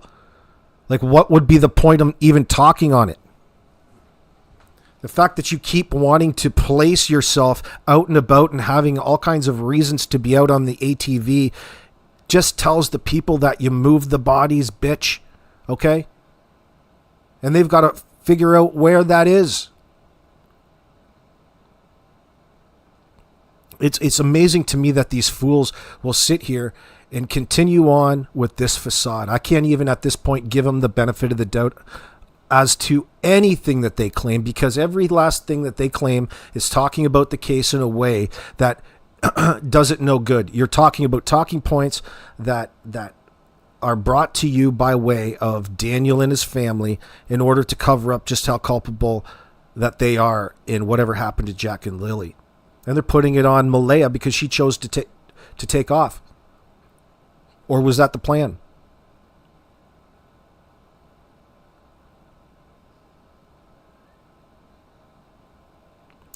Why did you guys get into such a big fight at the end of the driveway on a day that your kids were reported missing, guys?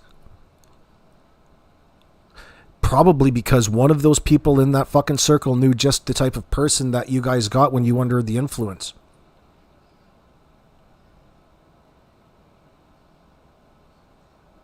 As far as Janie and everybody's concerned, the kids are strangers.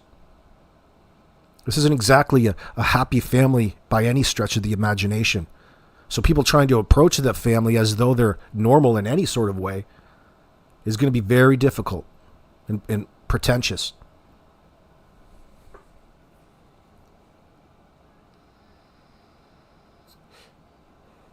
Well, hi, Karina. Thank you very much. Well, I don't know if it's listen.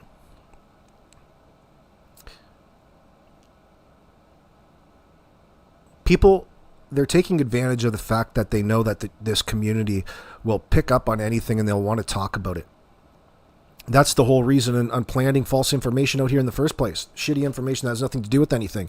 You fucking idiots can't be accountable to any part of the other day because you're trying to protect the integrity of somebody else's investigation when it's the kids' your responsibility. You're fucking guilty. Nothing says I'm guilty more than that.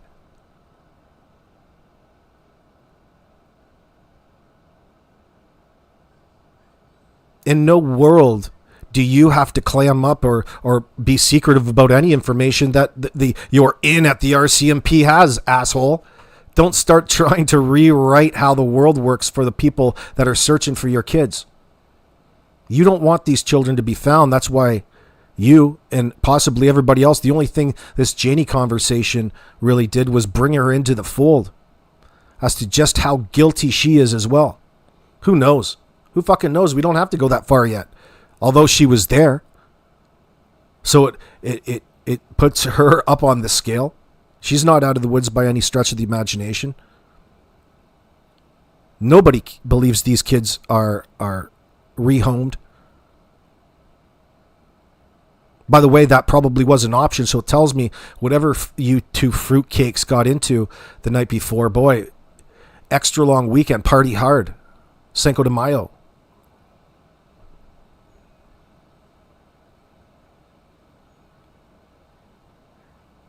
Do you know what, Tammy? You got to wake up early to get anything passed. Allegedly, Janie's been talking for 2 to 3 days. Things are leaking out slowly on Facebook. Well, about what? What is she leaking? All of the information that Daniels told her. She's going to re-verify Darren Getty's claims from earlier. Come specific.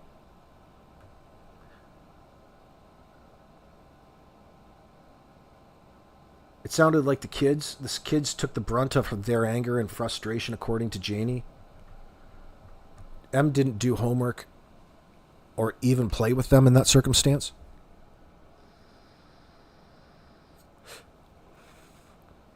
So there's a real problem, already a real problem going on in this household. And just because Daniel is picking up on it doesn't make him any less culpable. He's not he's not innocent because he's trying to make everybody think that she's got some sort of depression. How you don't think the fucking drug addiction is doing it? Maybe the fact that she's constantly fucking trying to get herself back to normal from all of the crazy shit that you guys are pumping into your body.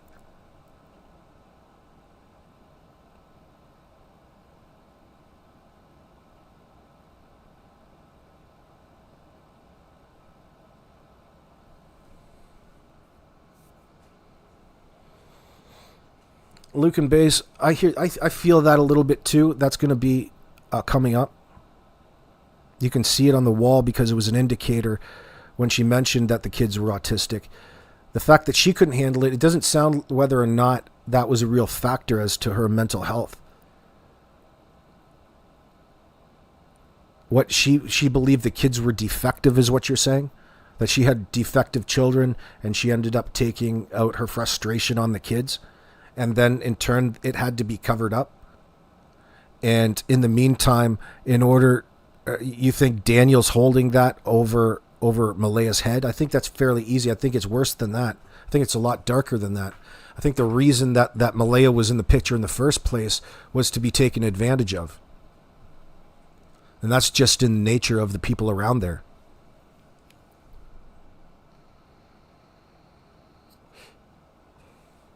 Ginger Girl's saying, so Janie is admitting she saw child neglect and never reported it. Yeah, she's a facilitator and enabler of it, right, Ginger?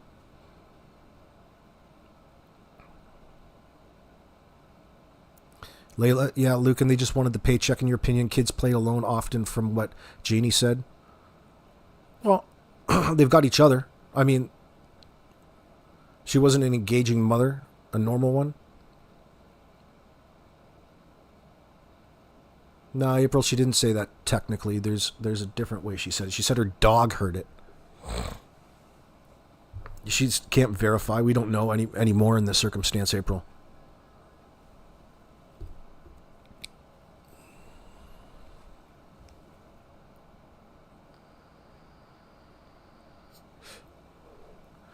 Lori Green, she's lying then. Somebody's lying. Here comes another lie because she said she didn't know what the argument was about in the driveway. Is that what you're saying, Lori Green? Well, it's pretty funny because whatever, she didn't know what the argument was about. Allegedly, she attacked Cheryl, which fits in line with the type of individual that she sounds like. She sounds like a fucking witch.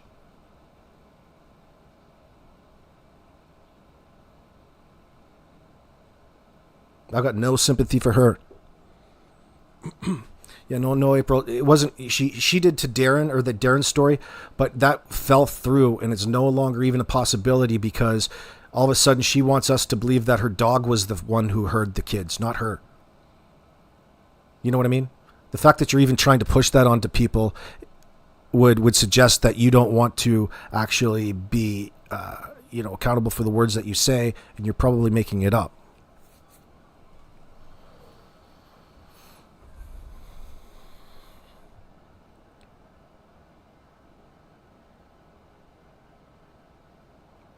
Yeah, you think that they just bang and do drugs around there all day?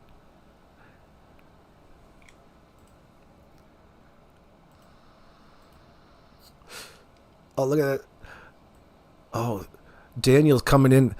Thanks for focusing on Jack and Lily and not drama. Daniel, you're such a fucking idiot, dude.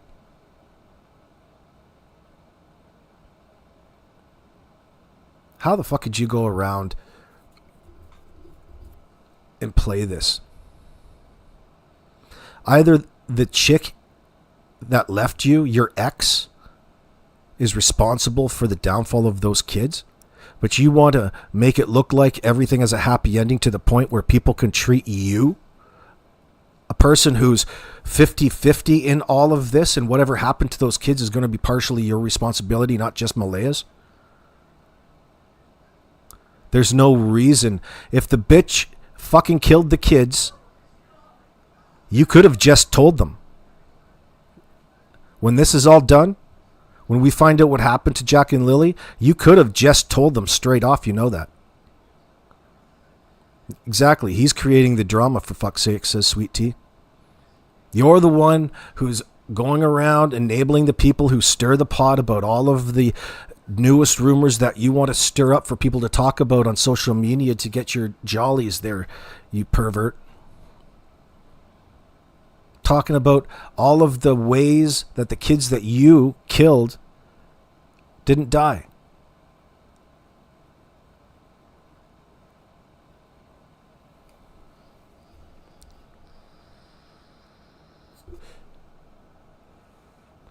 Tammy Burke says, I tell you, when she said that about Lily's scream, it just took a chunk of my heart out, so to speak. Yeah, it told you the type of disassociated woman she is from child rearing, what kids really enjoy. Like, at least Belinda Gray has that sensibility about her. She's got a motherly instinct. She's sensitive in that sense. Janie is the absolute opposite of that. She's a straight up bitch. There's nothing good about her. She doesn't want there to be anything good about her. She's like a tobacco chewing old fucking rat hag. And she doesn't give a damn. What does that tell you about the sort of lifestyle that she's been leading up to that point? And in fact, how would that affect Daniel and his brother's upbringing?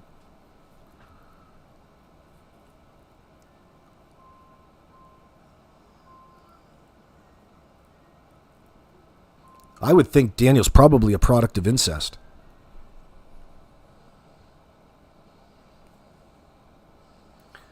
Tammy Burke, exactly. And she's crying. You say, and she's crying and saying it's her fault that she wasn't up for the kids, blah, blah, unreal. That she wasn't up, she's crying that day that she wasn't up for the kids. Yeah, you shouldn't have anything to worry about because people were already up, you stupid ass. They called them in sick for school. Usually if your kids are too sick to go to school, you put them back in bed. They're back in bed and too sick to get up. You give them some water, some love, some cuddles, some breakfast, and you go and you sleep in. Your kids are allowed to get up. You're not the type. What were you trying to say, Malay? That you're not the type of parents to let your kids just play outside on their own? Yeah, you are. They played on their own all the time. So there's another little conflict that we brought up. They're out there playing in the dirt all the time. Where else is there to play?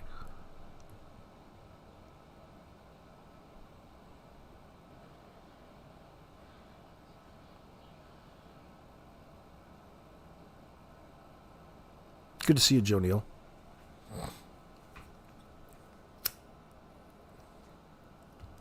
The fact that Janie would get up here and sit here and essentially piss in your ear and tell you all it's raining and feed into this mystery about Jack and Lily walking off into the bush in light of Daniel clearly stating that the story was false from the start is insulting.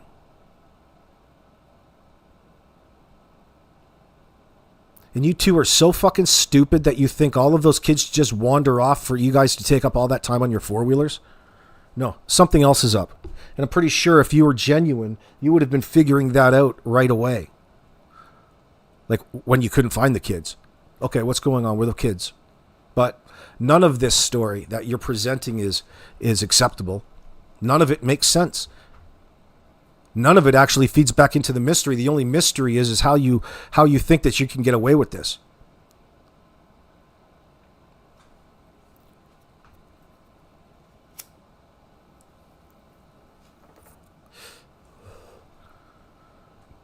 Of course, Janie not seeing anything that morning. Is that convenient? Of course she did, because the kids weren't out playing in the first place. How is it that you guys were both drifting in and out of sleep mid-morning as the kids were going on about their day and they just disappeared?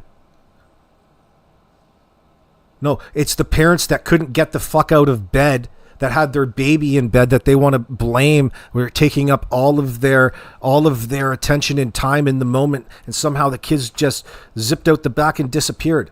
There's all kinds of other things going on in that moment. That's a real desperate identifying. You identified bare minimum neglect, indicating that you have guilty knowledge.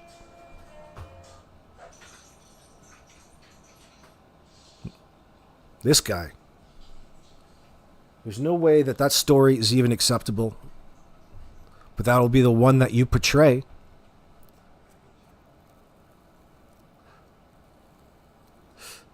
And you want to go around to all of these channels who love to talk about the timeline that you and Janie have presented? Oh boy. No, I'm not interested in that sort of content. That timeline is wide open. So what the fuck happened after you guys left the grocery store? After you guys were seen on CCTV, what happened after that? And then what? And then what? And then what? And then what?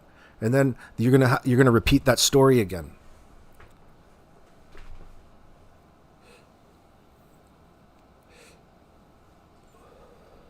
I agree with you, Ginger Girls.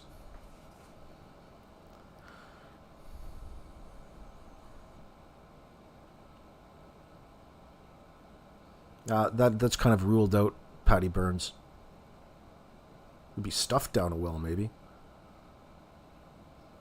Luke, and they're starting to believe their own lies. But if you notice, they're trying to talk in depth about information that has no meat, no crux, no context. So, first of all, why is it important? But they can't wait for you to keep talking about it. Oh, God, we have no idea what went on. Everything was just so normal around here, and then the kids were gone. By the way, I did fucking meth 6 months ago. But I'm not doing it now. You can believe me. Why? Because I'm a former meth addict. You can believe me, I'm a former meth addict. Trust me. Now, why don't you trust the meth addict?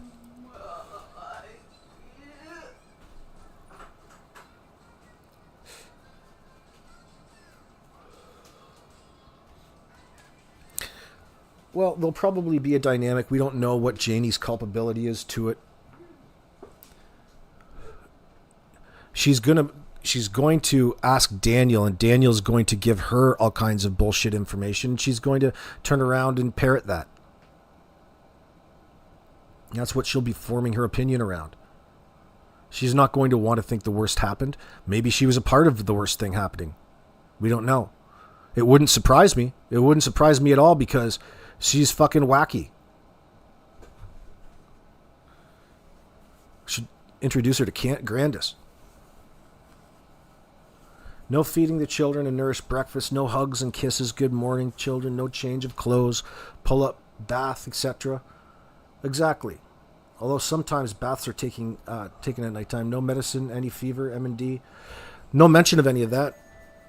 No mention about what the illness was that they couldn't go to school. Something tells me that they probably held off the call into school until the last moment, so it didn't seem suspicious later on when they came investigating into what happened. So something probably happened. Let's say between the hours of 8 p.m. May 1st and 4 a.m. Let's say 6 and 4, that whole chunk of time between 6 a.m. May 1st and 4 a.m. May 2nd. These people were up and active. And they want you to believe that they were at home and sleep and everything was just a normal day.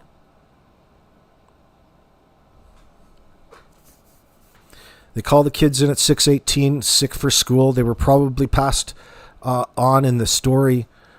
They're probably still arguing over their story at that point in time. Cleaning up their mess. So something that night happened.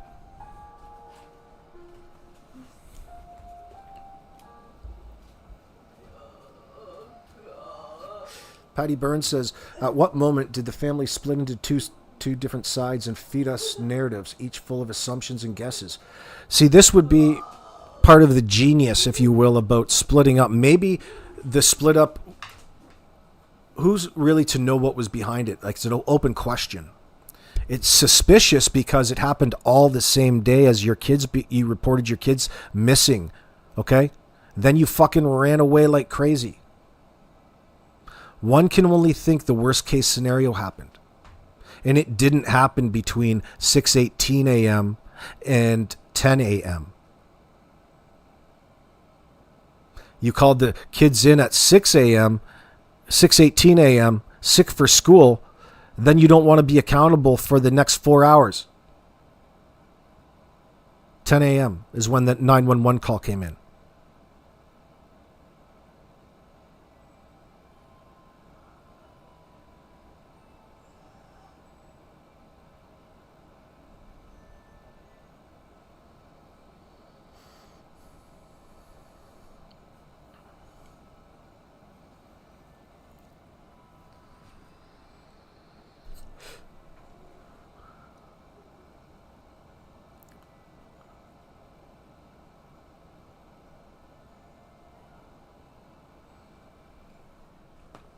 Yeah, they can be, Jamie.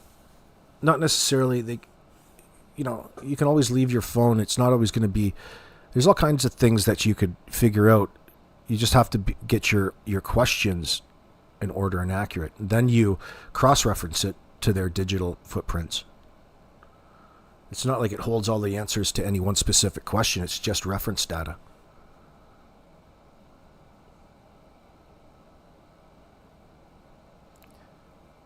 Temu is the worst addiction according to Janie. That's because they're fucking dirt poor and they don't make any money.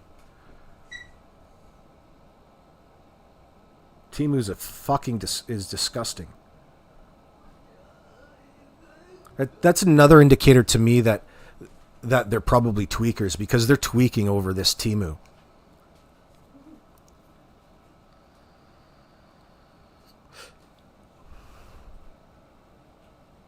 Oh, oh, okay. I see what you're doing. You're replacing the rugs with the word Timu. Okay. Not right this sec, darling. Give me a few minutes.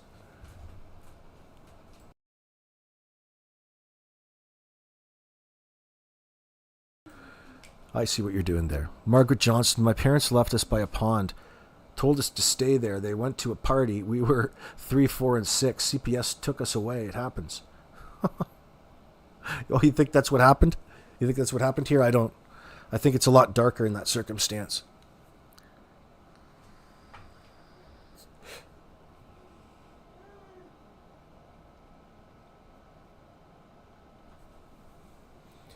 Why was Daniel not allowed to say where they were seen on CCTV by the mall? He's not allowed to say where. Oh, I'm sure he is. Why? No, the question should be, why isn't he saying it? Because he doesn't want people out here speculating with much more accurate information than he wants to give you. He doesn't want anybody out there figuring him out, or else he wouldn't be placing himself above everybody else. He'd be just as desperate for any information. No, he doesn't want to tell you because he wants to make it look like he is investigating as opposed to covering up his fucking culpability. He's a suspect. And there's nothing in this circumstance that's going to change that. This circumstance.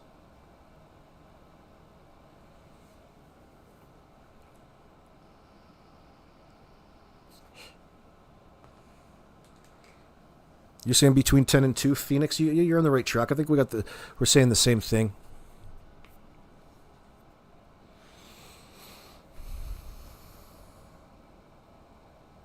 Yo, Mr. Hemi for Speed. Great name. The only fundraiser that I'm supporting is the one by Alana King. Oh, thanks for dropping that name. Yeah, Corinna. A little free advertising in my chat. Bonnie Gale. Who else is doing a fundraiser? Oh, are you talking about It's a Criming Shame? Why would you even want to put yourself in that circumstance in this case, far ahead of what you know to be true? Like, I get it. I know why they do it. I still shake my head. Like, I could never do that shit. I could only talk about something like this. This is why I talk about it. Because it's something that connects us all as human beings, sadly. There's not enough people speaking about it in a honest, fair point, because you're too busy respecting the rights of the suspects in the circumstance. That's for the police to worry about.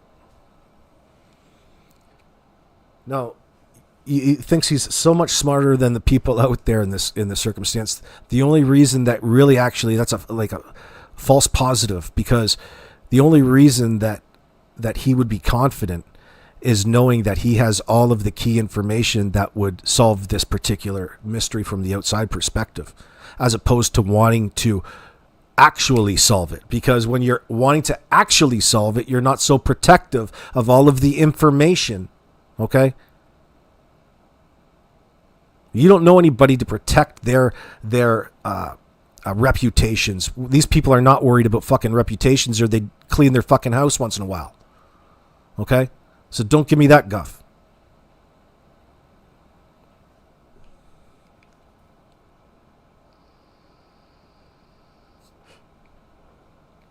Yeah, there's always people to say that, Layla. Just watch what you believe. Maybe there is, maybe there's not. People always want to say that to cause and stir drama, to draw sympathy for the parents or the people who are trying to put up posters and do all this fucking bullshit, virtuous crap. It's self-promotion. Joe Neal AB, there's no proof of life past that video with the kids at the ball. That's right, Joe Neal. That's right. That's the last time the RCMP knows. But in reality, Joe Neal, Daniel saw the kids far past that point.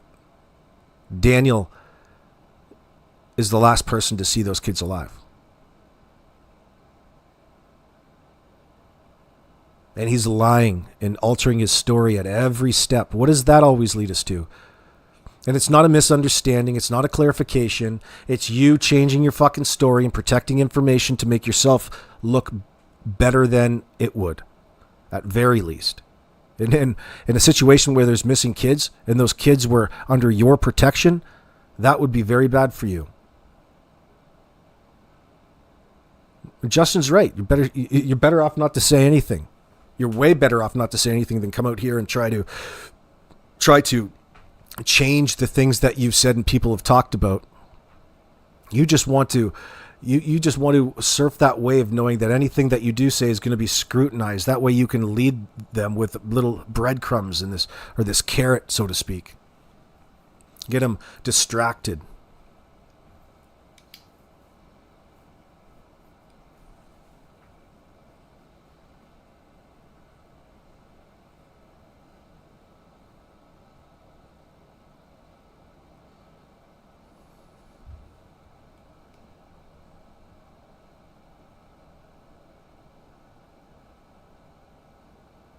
Yeah, ultimately they aren't Daniel's responsibility. Exactly right, Mr. Hemi. Except he's taken absolute credit for having to put the most work towards the kids. Well, what's that saying if they were neglected then? It's saying that whatever you were doing was not even close to good enough. Like, where the fuck is your head? But we know where their heads are. Take a look at the environment around there. Remember way back when we were kids? Does that seem like a place that you would be excited to be living in? No. I'd be absolutely fucking bummed out, hiding myself. Don't let anybody see me at this shithole. Self-isolating. But these are 4 and 6-year-old.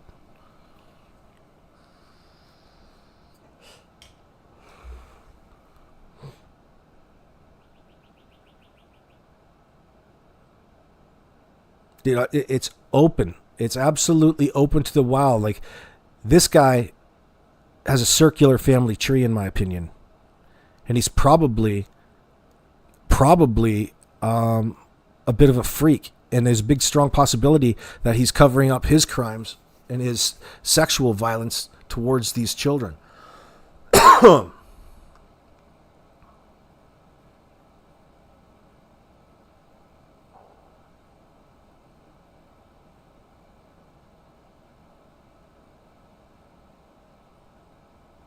And that's what you should be worried about. Not about how many times you went out on the four-wheeler. You should be worried about if people really figure out that you and your brother are fucking weirdo chomo.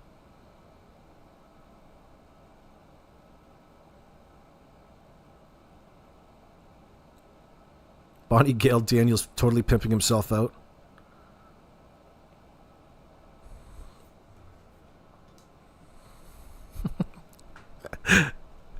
We got it. I guess. What else do you do? But the fact that he's out here having to, and what he's engaged in the conversation, he just thinks that he's this Mr. Fantastic in this case. He's Mr. Hero. Because he passed that polygraph, and that's what he's sticking to. Oh my God.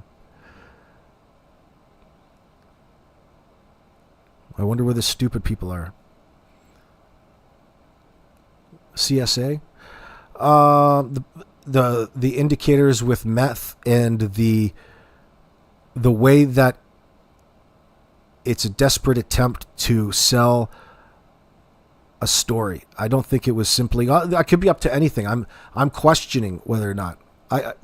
I'm just taking a look around you. Like, there's some sort of weird codependent need that they all have that keeps them stuck together in this dump, in this hole, living a miserable existence. Getting high all the fucking time and fucking. And the fact that he's so desperate in need for some sort of sexual attention tells me that the drugs have put him up on a level of need, like he needs it in that sense.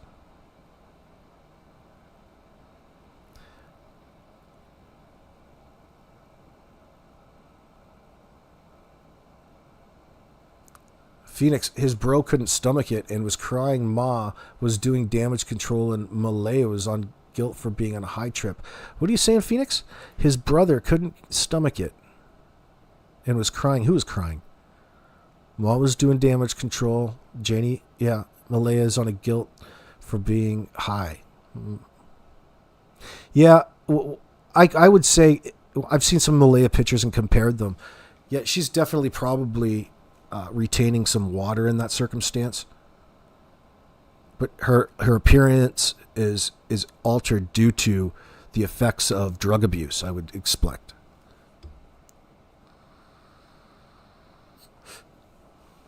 Daniel's probably baking up that dirty shake and bake.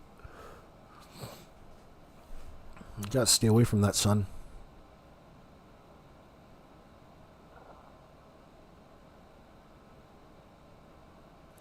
Well, for all we know, I mean, we don't actually have confirmation from that CCTV. So there's corroboration from a friend that the kids were alive. How did they tell the kids? How did they know that the kids were alive? Did they see them actually physically walking? How do we know that he wasn't just out and about getting himself on CCTV to make it look like he was doing something to dodge the cops?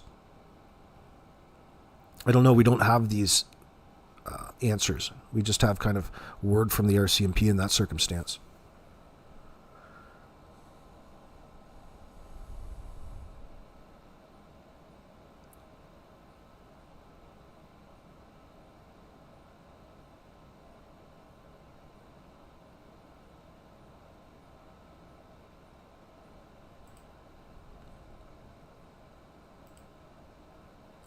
Okay. Now,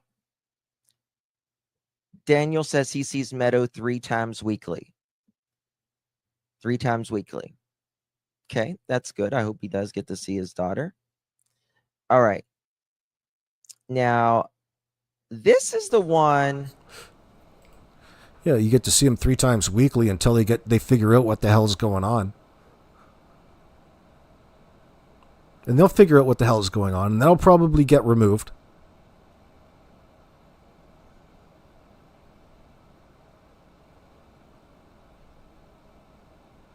Oh.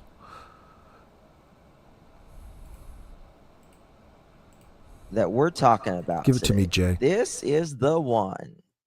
Damn, Daniel. All right. What did the said individuals who found the blanket in the tree that day, after searchers had went in the area and didn't see any blanket or anything, who did they say got out the blanket, and who recorded it? Who did he say?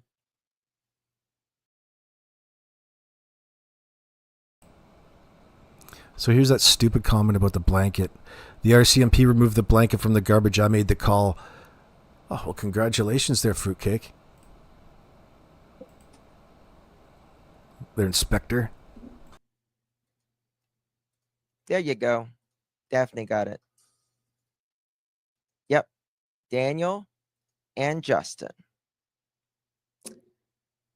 Daniel says here, RCMP removed the blanket from the garbage. I made the call.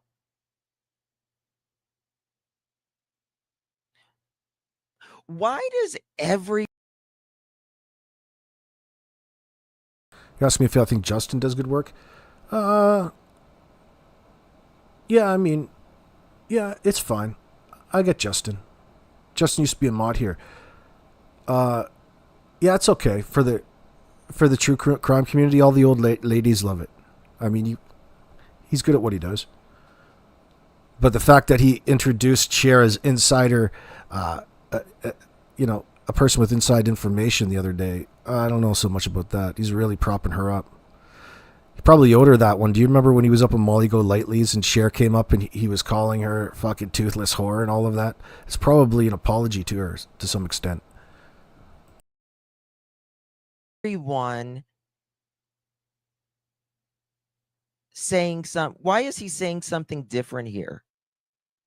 Is he trying to distance himself from But I do like, he's just different in the person that he usually aligns. He usually ends up aligned with what it is, my perspective on the situation. That's all. I won't hold him accountable for his hanging around share. this blanket and this garbage now? And guys, more than anything, hold on, I gotta make myself. In this particular case with Jackie and Lilly, it's probably it's so similar to other situations like this, but everybody's pretty much aligned in the fact that no matter, as a person watching, there's nobody up there in this circumstance yet trying to pass them off as 100% innocent yet, I should mind you. But in this Jackie and Lilly case, people have pretty much called out the obvious. But it still has to be proven, and the investigators have to do their job legally in that sense. So that's what complicates things. Yeah, believe me, they're just as suspicious as any of us. Don't think that they're not.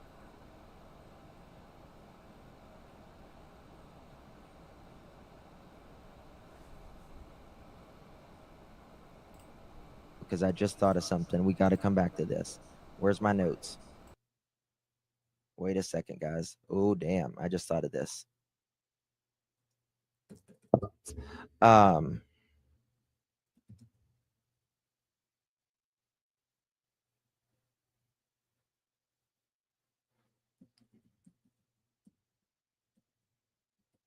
Mods, I have a memory of a goldfish.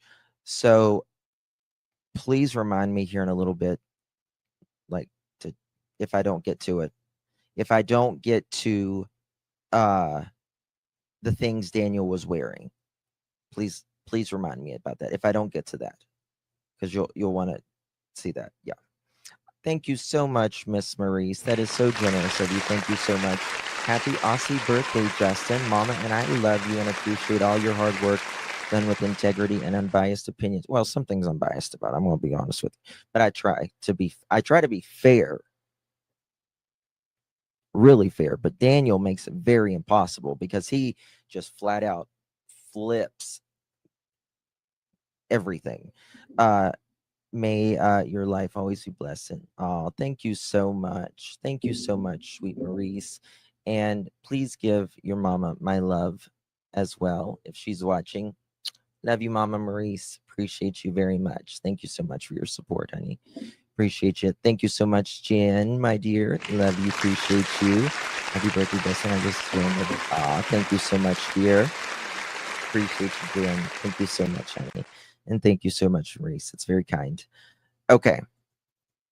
All right. So remember, Daniel said yesterday, RCMP removed the blanket from the garbage. I made the call. Right? Has RCMP released what children were wearing on video last time seen in public?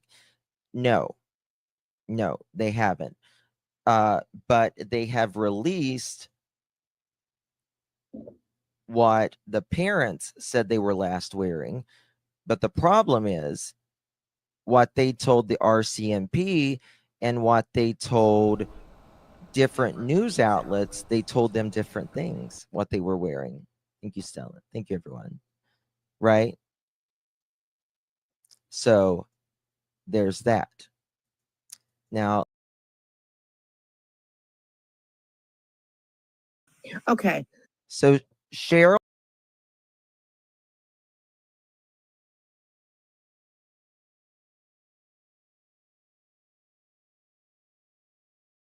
I just want to make certain that, and it's not just to Cheryl, but if you, yes, that's exactly right.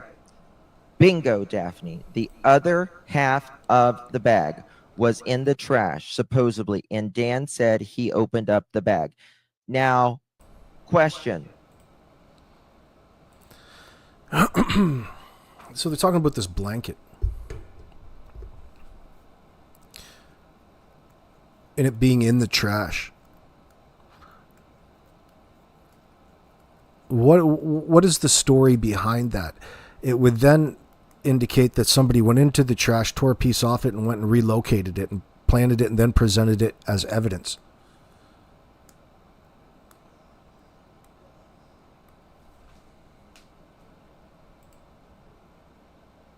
Question. If you throw something away a week ago, right, you're going to have more than one bag of trash, in my opinion, right? If this was in the trash can, did he go straight to that bag? Oh, so many stories. Did he go straight to that bag? Right? Try to get off this conversation about that blanket. Viewers react real time. Daniel Martin enters the chat in real time. Oh, here he comes.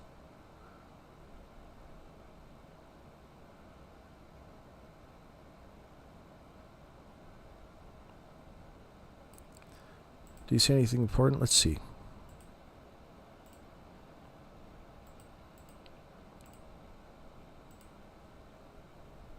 Ski trails, dirt roads. I'll show them. Well, I'll show you these on Google Earth, right? Look at this. This is the main road, or not the main road. This is the road, and this is the track right here, right?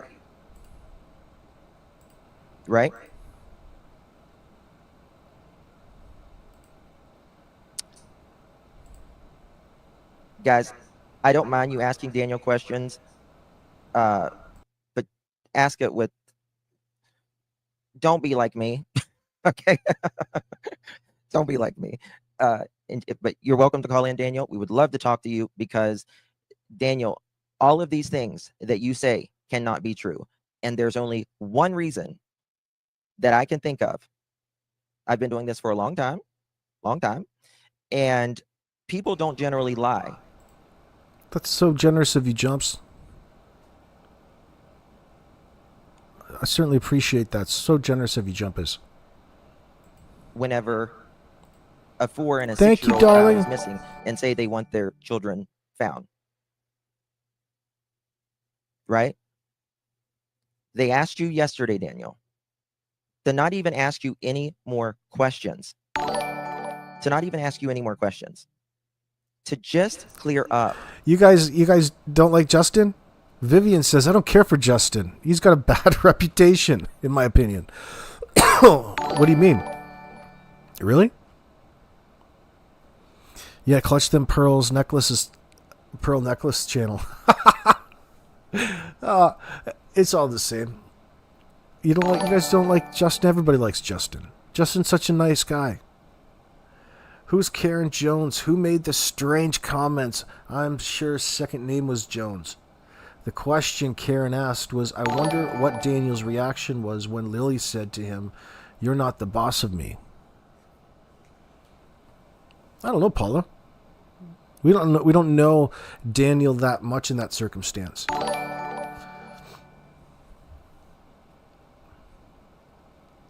Are you thinking that he's much more angry than he's leading on? He's not got a whole lot of patience in that sense with children? He probably treated them like the chickens.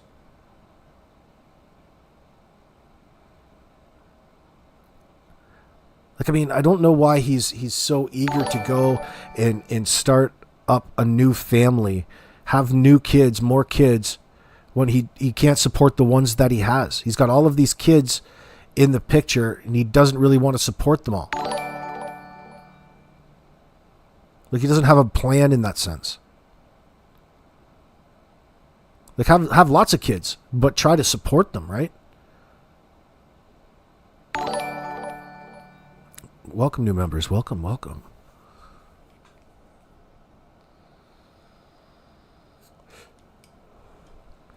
Why was it found on that dirt road across from the street that's allegedly leads to Daniel's biological father's house in that sense? That's at the back of the property, Lucan. I thought that he lived in the same property. I don't think Justin understood it, but it's okay. I wasn't called out or anything, but for those two who heard the recordings last night in that chat, no, it sounded like she was laughing. Oh, okay, from last night, Tammy Burke. I'm watching Justin because of Daniel in chat and the Daniel's messages. He had a good collection of messages from Daniel. That's why I'm watching it right now. And I'm watching it for the kids. I'm watching it for Jack and Lily. Does that work? That work on your... a little bit of a sympathy ploy there? He's like Chris P. hopping all channels. Who's Chris P, Karma Moon? Oh, Chris Proudfoot. Yeah, he's doing that. Yeah, he's doing this exact same thing. Yeah, he's got all the reason in the world to be covering this up and finds it offensive that people were even questioning his guilt. Not yet. One second. The things that you said. Daniel, you are quoted in these things that I've been showing you. Right? Your cousin, and I appreciate you being in here. I do. I really do appreciate you being in here. And I'm always willing to have a conversation. Anyone that knows me, I'm always willing to have a conversation. Lily and Jack need to be found. Listen, Daniel, there was a tragedy that happened in my family. It changed our entire family. I know I've been sort of in your position, right? So think about friends at home, internet friends. Think about what it is that Daniel is doing in that sense. He's running around championing a false narrative on the back of Jack and Lily in the sense, pretending that he's here all for the kids, all for Jack and Lily, filling into this false narrative and feeding us time after time, lie after lie after lie. Deflecting, misleading, not adding any sort of context, not engaged in meaningful actual conversation as you would expect. Well, it's quite the opposite. He's stirring the pot. He's stirring the drama. He's enabling people like Darren Geddes. All of this is an attempt to obfuscate the investigation. Does anybody else see the problem with Daniel and where he is in this circumstance? Talking in live chats, trying to put himself in between the truth of the matter and leading us on to believe that what exactly? He hasn't really come out and said it. What is it you suspect? Certainly, if you were off if you had no idea and you just actually literally realized that you were being had, you would talk in grave detail about it and say, she has to have done something between the hours of this and that. And I don't care who knows. I don't care that the whole world knows. That's what happened. And that can be discussed openly. Why do you need to protect all of this information that you feel is key to the investigation? That's such a bullshit, lying ass move in this circumstance. Nobody ever, anywhere has ever really pulled that. And it doesn't work. They didn't pull it because it doesn't work. It wouldn't work. You can't automatically put yourself on the same level as detectives in the investigation. And really what you're doing is signaling for everybody that you have key evidence that you're not willing to discuss. You have key evidence in this circumstance that you're not willing to discuss. Suspect. I'll jump us. Thank you very much. It's very generous. Give Jack and Lily what they deserve and tell the truth. You cannot say that they're wearing a Barbie shirt and hey, the fact that he has no clear answers for even what the children were wearing that day.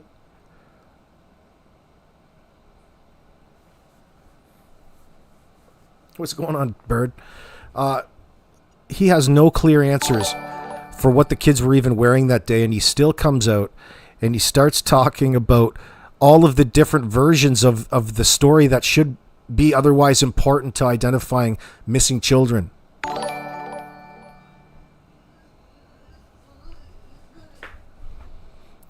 Again, he's more interested in running a false narrative than he is providing facts of the case.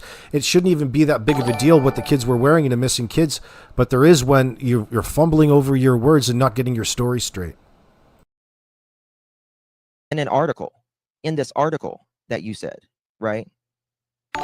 You cannot say then that they're wearing a pink sweater. And then you can't say that, what was the next thing he said? They're not wearing any of these things, like in a text message. Right, Sammy Burke. Right, wait till he... listen to what he says next, that the Barbie shirt is at Daniel's house now. Well, that wasn't an accurate depiction.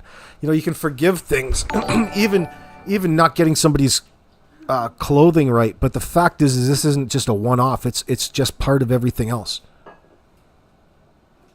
So tell me again, Daniel, why at this point in time it's so important that to have clear or know what the children were wearing when you know something else happened. What happened to the kids, Daniel? I'm sure the investigators are eager to find out themselves. What is it you're alluding to? This has got to constantly be a battle with him, I bet. Oh, I don't know. I just don't get it. I don't know. You can't have your cake and eat it too. At some point, you've got to divulge some important information. The detectives have to probe you a little bit and get that out of you. And they will.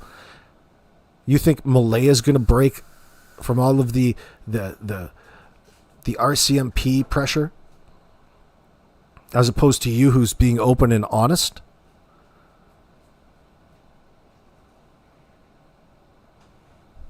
I don't quite feel that the RCMP believe that Daniel's being open and honest. That, we can't really tell you what they're wearing. That doesn't happen. It doesn't happen. I know Daniel's in chat. I'm talking to him right now. Thank you. Right? And, I mean, this does not look good, Daniel. Right? It doesn't look good.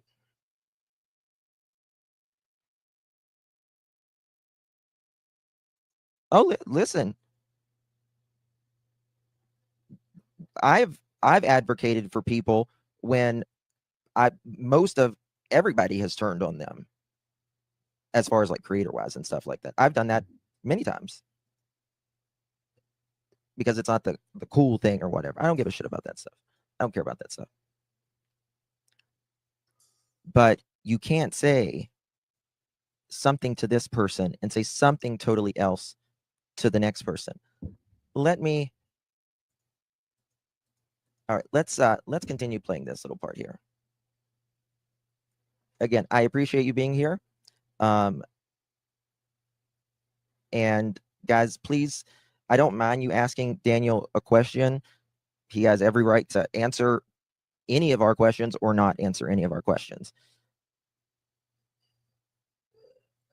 Now, this is the thing.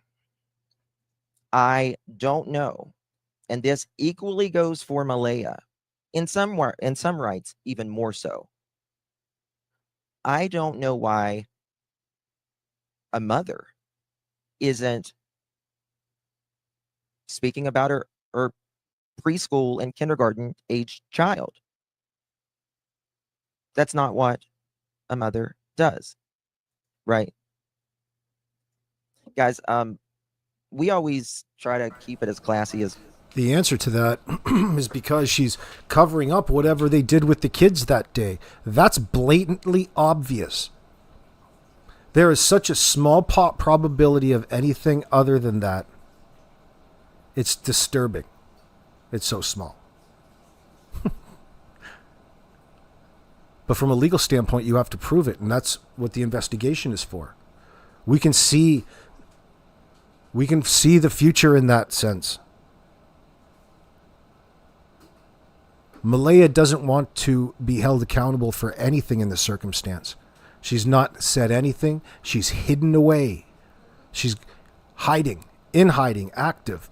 And she's surrounded herself by a bunch of people who are sensitive to whatever he needs and whatever bullshit claim that she's going to make in the moment to cover her own culpability.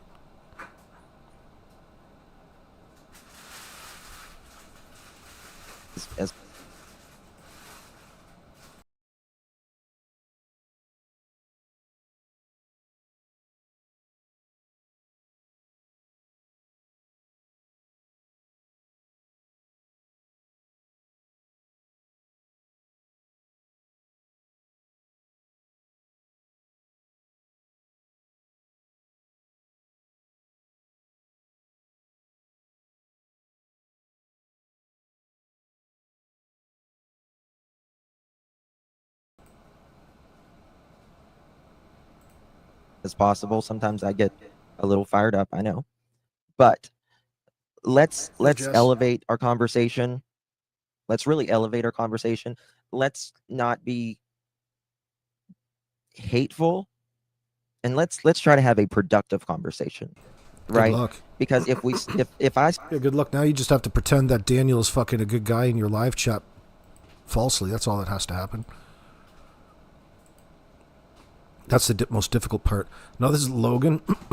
Hey Daniel, your cousin Logan's a fucking idiot. What a busybody bitch in this circumstance. Both of their friends are just little pieces of work in that circumstance. I had little ears in my room. They're certainly pieces of work. Oh my God. They just have themselves all over social media. They just love the selfie. They're just so taken up with the filters and all that tries to slim them down. Logan's this self-absorbed beast that puts on as many filters as you possibly could to alter your appearance, like to slim yourself down. You can tell it's just so, oh God. She's got some identity issues, I think. Joe Neal says, AB, I got timed out and blocked on It's a Criming Shame for asking Daniel where he buried the kids, if they froze to death, etc. Well, because she can't control you. She's probably thinking the same thing. Why? How couldn't she be thinking the same thing? What she's doing, you're more than welcome to say that to Daniel anytime you want. Fair question. But he's playing with a bunch of people who would rather side with, oh, it's all for the kids and all this nicety bullshit than actually having a productive conversation. You're not going to have a productive conversation publicly with Daniel. It's only going to benefit him in that circumstance some sort of way. First of all, ban that bastard from your chat. Get the fuck out of here, goof.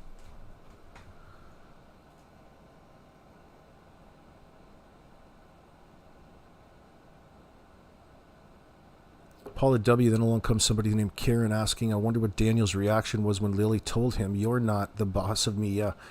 Daniel, are you Karen? I don't know. That's not Karen Jones. No. Karen Jones messing with people's minds again.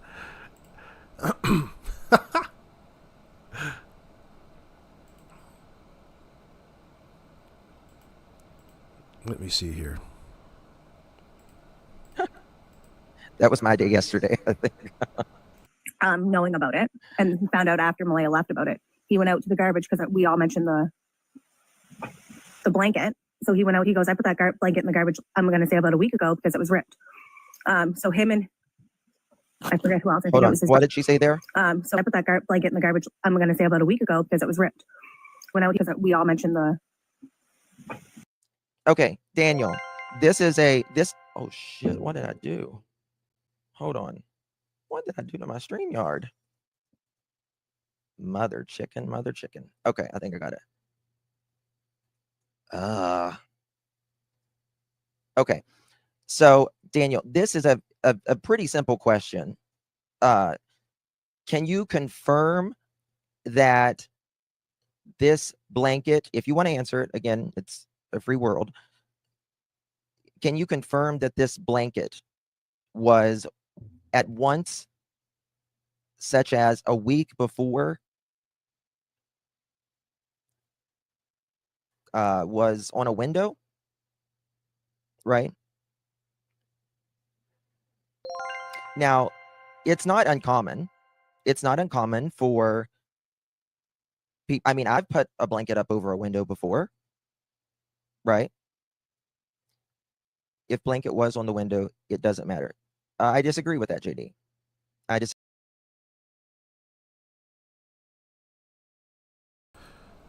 So I wonder why they're figuring that this blanket is so important to the conversation.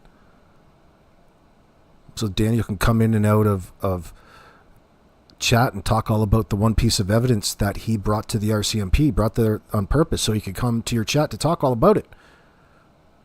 But it doesn't talk about the significance of it. That's completely missing. Like a car with no engine. It's bullshit. Everybody wants to talk about the blanket now. Probably because he needed something to incorporate to see in the moment that there was some sort of progress. Oh, look, guys, I think I found this. But you don't want to that's not suspect at all? Absolutely it is. If you're not telling people why it's significant, then it's insignificant. Disagree with it. He says a door?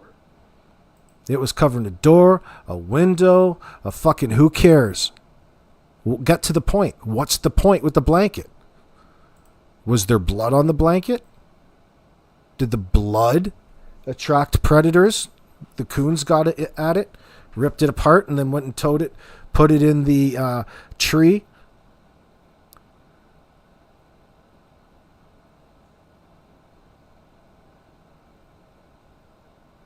Do I think Karen's RCMP? No, I don't.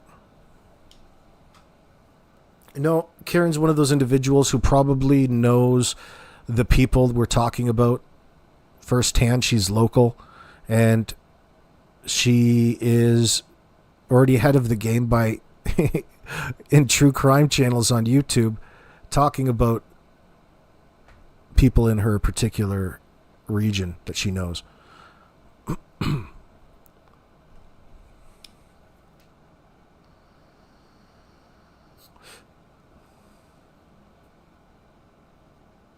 Yeah, Tammy Burke, I don't think you're catching my drift there, girl. I know that. Okay, we know that. But there's no context with the evidence. It's evidence, okay? It's evidence because the whole thing technically is a crime scene, not evidence that the children vanished into the woods. All right? So the significance of the blanket is unknown, and it's not being told to you by Daniel, the person who says that he or says that he called the RCMP about it. It's not evidence as to what happened unless there's blood stains on it.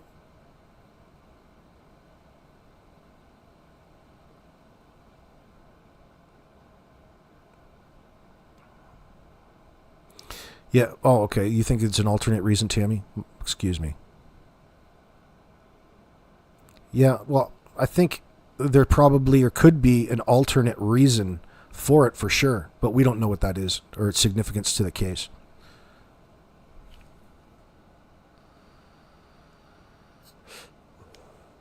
But let me tell you, whatever Daniel is presenting, it's probably a red herring in that circumstance. He's going to still do anything to minimize and downplay the culpability level just because it all happened at their particular place. When it's convenient, oh, believe me, those kids weren't mine at all. I'm so sorry. Like, she brought them into this trailer knowing full well what she was getting into.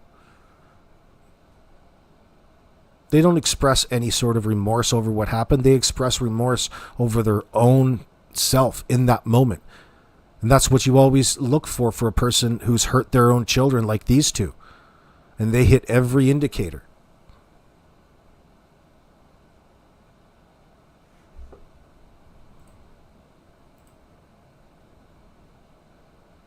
Did he say that in here? Okay, there, I see it. Door. Okay. Door. Okay. Is that what you told Logan and them? Okay. The blanket. So he went out, he goes, I put that blanket in the garbage, I'm going to say about a week ago because it was ripped. So him and I forget who else, I think it was his brother, went out, videoed it all. What under 30 woman isn't all about filters in that sense? No, I don't know. I don't know, man. That is a good point, though. It seems to be just whatever you need to alter your appearance to make yourself feel better in the moment is the pictures that you share with everybody, I guess. The garbage and like checking around and you could guess see I'm it. too So old like we school. called the cops right after that. Like the RCMPs came right out after that. But yeah, it was in the garbage. Hold on. What did she say cops right there? after opening up the garbage and like checking around and you could see it. So, Hold on. So him and I forget who else, I think it was his brother, went out, videoed it all, opening up the garbage and like checking around and you could see it. So like we called the cops right after that. Okay. Now, Daniel, you just heard what she said. Again. So, in a sense, Justin is doing right in the circumstance because what he's doing is calling out inconsistencies from a story that goes nowhere to begin with. Like there really is nothing with the blanket because the blanket has to do with the false narrative of the kids walking away and disappearing into the woods. Okay. That's what it's why it's bunk. It's all bullshit. And they're all talking about how excited they are about this piece. No, they're all trying to straighten out inconsistencies with each other's statements over something that's meaningless. That's why it's annoying. Pointless. Why can't any of these son of a bitches sit around and figure out what happened to Jack and Lily?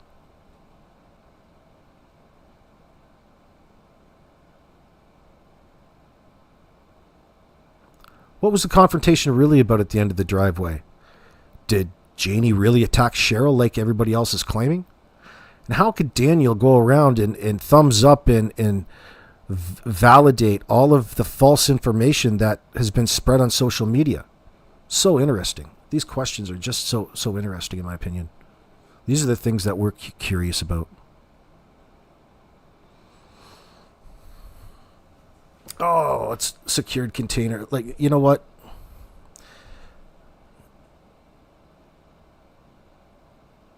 The fact that it's brought up, it's just a tweaker move, in my opinion.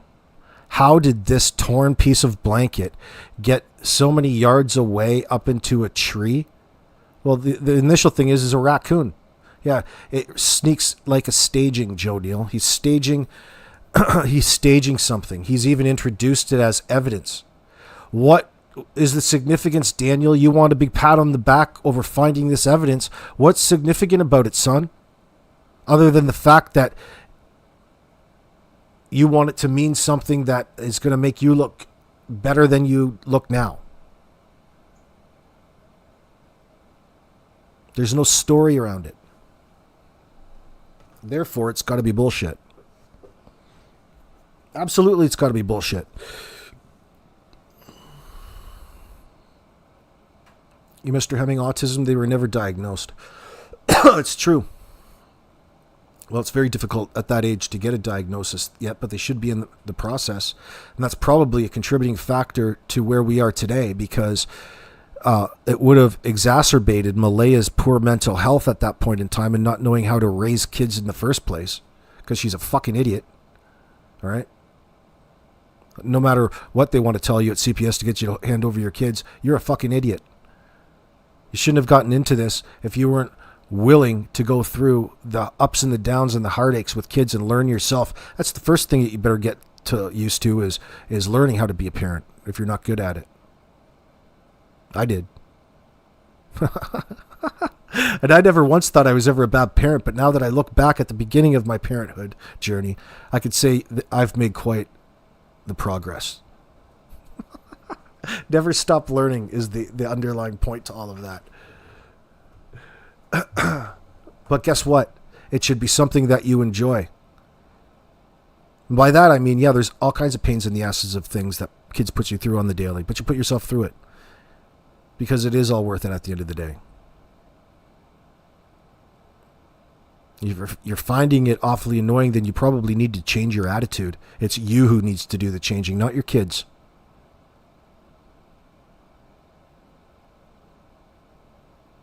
However, there are some exceptions, of course. There's always exceptions. That's what we got boot camp for. Not really. I used to love watching those on TV. I used to be a sucker back in the day, believing all that bullshit on daytime TV. Love that. We're sending these bad kids to boot camp. Remember when that was popular, like for the first time? And everybody's like, wow, what a good thing they're doing. Like Scared Straight, yeah.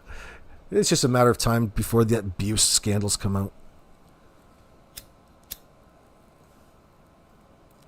I just like that part. There's the whole reason to having those shows is just to have that one part that scares the shit out of kids when they're up there and that drill sergeant comes out and starts screaming at them. That never gets old. That's fun every time when you see the looks on their faces. Some of them, and there's always that one that gives up a fight, right?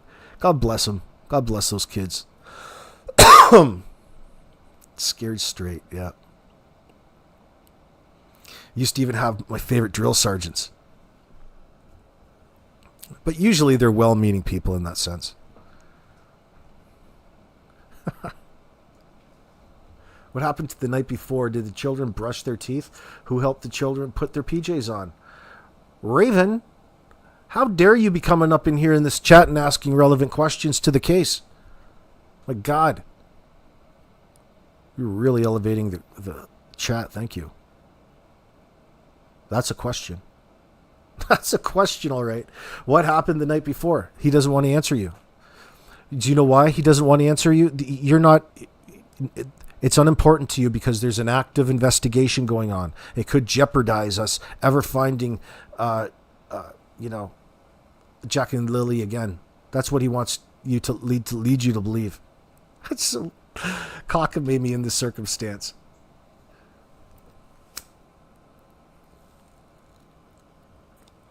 You know, part of me thinks that even the CBC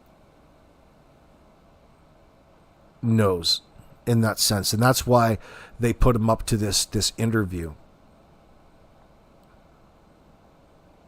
Because this is the type of stuff that you know is going to progress, it's going to go somewhere. And listen, the things that he gets up there in front of a camera and tells us about was so telling in the lack of context and disassociation away from the children in the first place.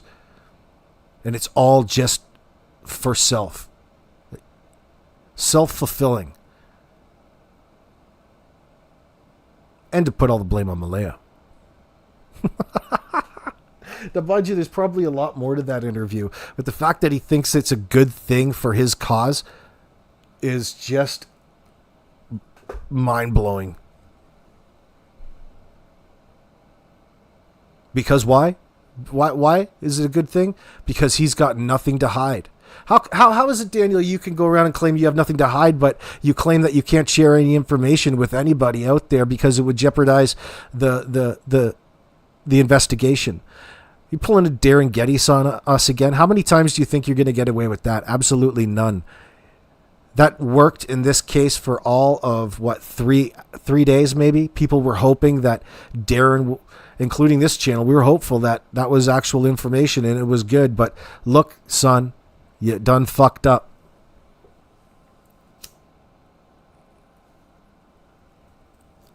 You messed up. Daniel, when was the last time you seen Jack and what was it like? Yeah, what was your interactions like with the kids? Great question, Raymond.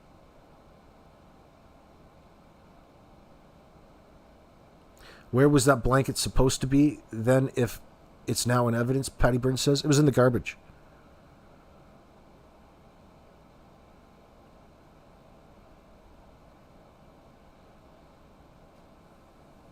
Hey, Karen Jones, good to see you. Where was Daniel's... yeah. I don't want to downplay his intelligence because he's given it the old college try. I just take offense to the fact that you're getting out here trying to pull the wool over the public's eyes.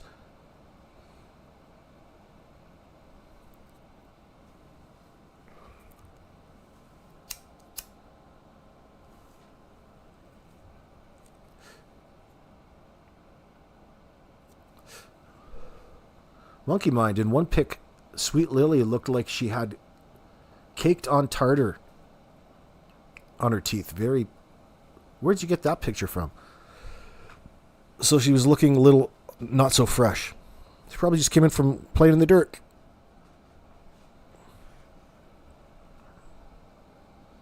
Hello, just holy mackerel. Just another human. Good to see you.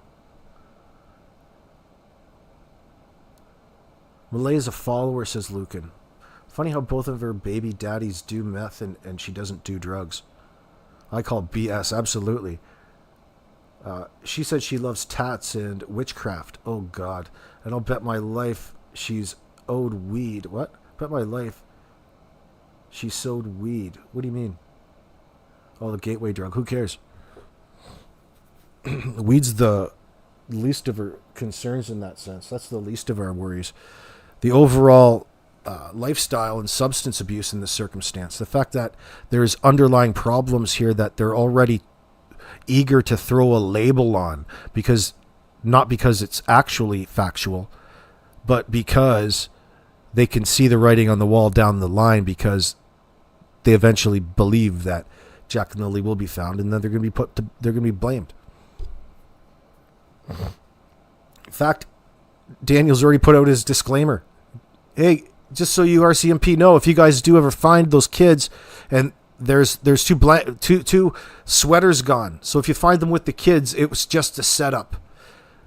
See, the fact that you brought that up at such a time in the investigation would indicate your guilt, as opposed to that actually being a reasonable thing to be concerned about in the future.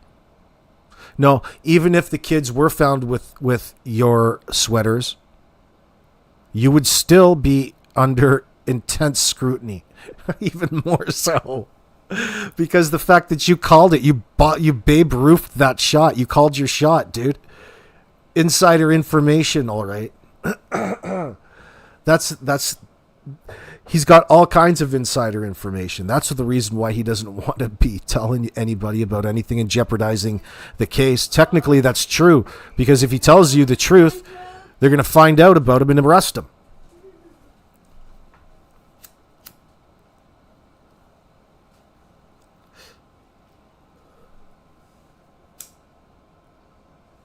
So really, he got in front of the CBC, wanted the whole world to know how innocent he was, and there was nothing to it. It was a nothing burger. Buy the rumor, sell the news in that sense. Well, Luke, and I'm smoking weed right now as we speak, by the way.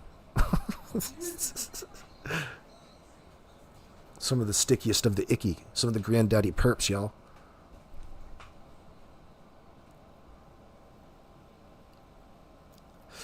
Instead of Malaya cleaning her life up after hubby number one, she found it wise and prudent to cut Belinda's love off.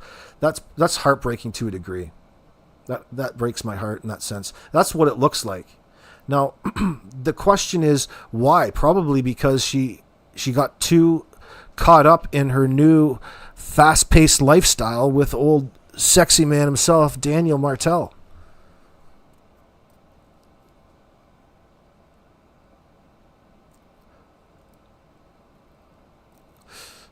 He's grooming her. He got his hooks into her. She's probably needy. I wonder.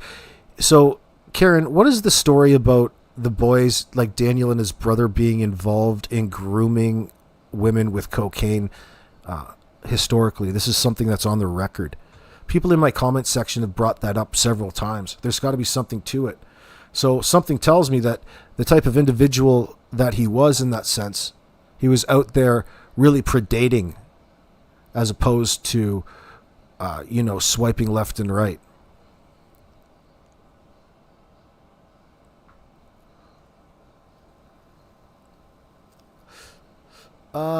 Andy H. Belinda was probably the only sober one around, and Malaya seen the threat to losing her kids. Yeah, especially in that moment, you mean? Yeah, and decided to go. I'm going to be interested to figure that little dynamic out as we learn more about this case as time goes on. Because on the surface, it's certainly not a coincidence that Malaya bailed the same day that they falsified, they put in this false report of their children missing in order to get away with their own crimes. Now, it's really elaborate the way that they did it, isn't it? Like, Daniel and Malaya have been playing reverse psychology this whole time. So you wouldn't think that that's going to stop. Little reverse psychology by pretending to be transparent and open. In the same breath, he's telling you that he can't share any sort of internal information because he's too important to the investigation. Mr. Hemi Belinda is borderline dementia. Oh, she's all caught up in the... Yeah, I know what you're saying.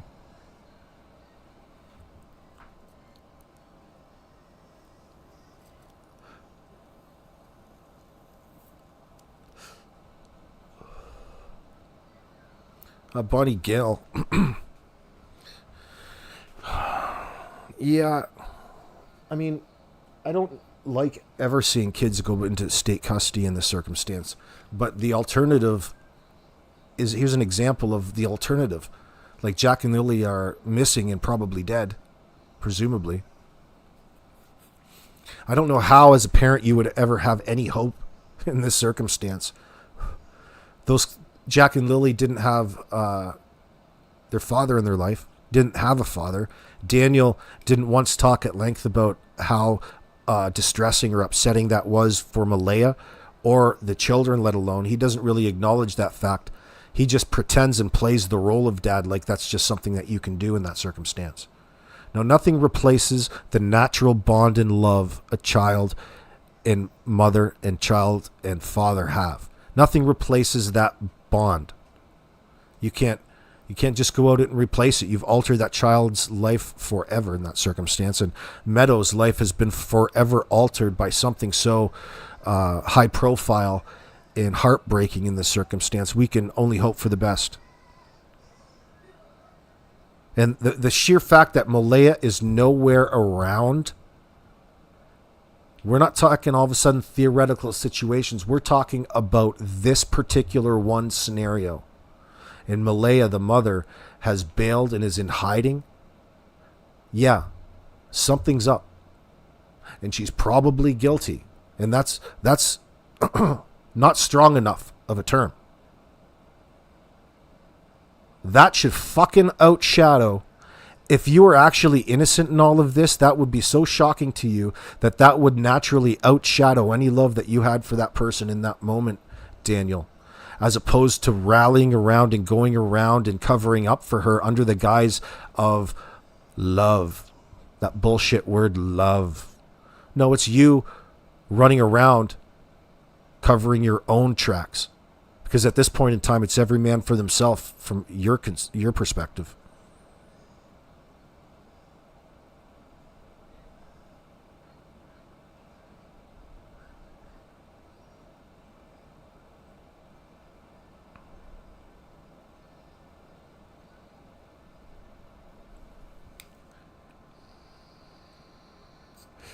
Tammy Burke's asking, Monkey Mind, you buying Janie's story?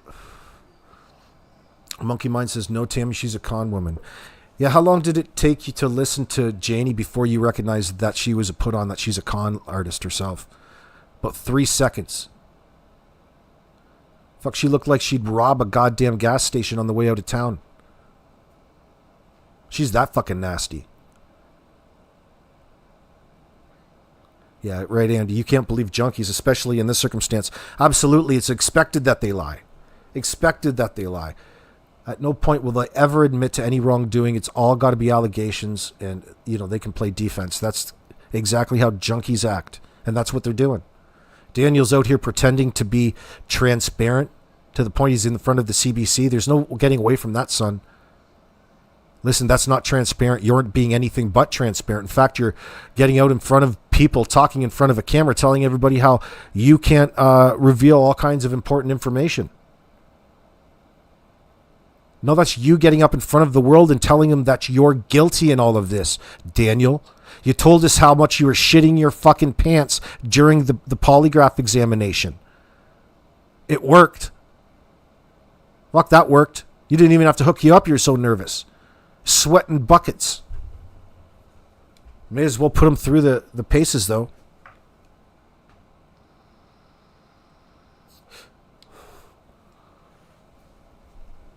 Just because you walk away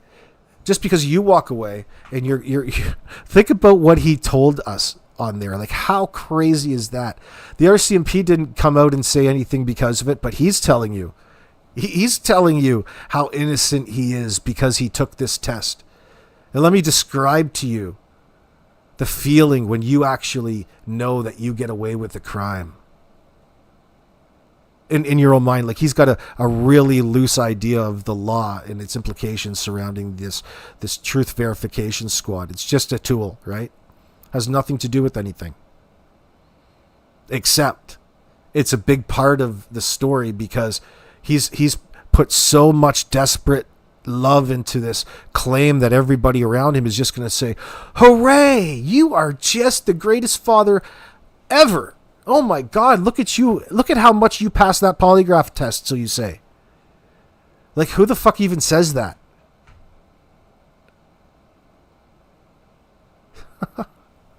Nobody that knows anything about the things. But it's like a secondary behavior that is out there to signal to people who are vulnerable of mind in that circumstance that here I am and I want to be your friend. And Daniel so far has surrounded himself by those types of individuals. I think that was the intent.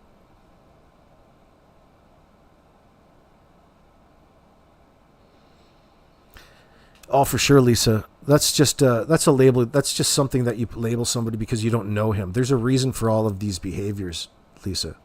So it's a difficult. That would just come along with the drugs in that sense. You can see that, of course, everybody is to a degree. But I'd like to stay away from that label because it gets your mind away from the reasons for the behavior in the first place. But yes, that too. Channel on YouTube claims cartel, us on reserves. Never thought of that. I don't know what you're trying to say, Monkey Maid. Cartels on reserves? Cartels didn't have anything to do with this. No. Too complicated. There ain't no need to get complicated in a situation like this. Too many thinking of the what ifs planted out there by Daniel, like too many possibilities, these loose strings, these statements that turn out to be irrelevant or just straight up disinformation.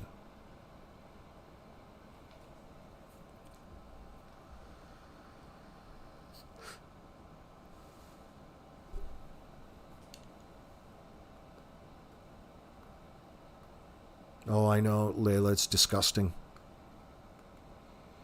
Yeah, there's that comes from the globalist agenda in that sense, though. There's still normal people out here. But as a quote-unquote normie in that sense, you can see the effectiveness of media and brainwashing when you start to talk about those topics. That mod on CS said we will need the Kleenex cut out when Janie's story comes out. Lori Green, who is that? CS. Oh, that moderator. Oh, that we're going to need Kleenex when Janie comes out with her heart-wrenching story? Fuck, that woman's never felt a human emotion in her entire life. Good luck. Janie's story? Bullshit. Any sort of way that they can, pull sympathy from a bunch of crowd through falsifying information in the moment, they go with. And people are so excited for attention in that sense, that they want to know people associated with the family, that they'll say and they'll do and they'll pretend and they'll say the most disgusting things just to have people come in their chat rooms and live rooms. Fuck no, no thank you. I don't want to know you. All right? Unless I know for a fact that the person is innocent, that's my only exceptions. Then I take it upon myself to clarify information. But in no way would I ever enable fucking child killers like this.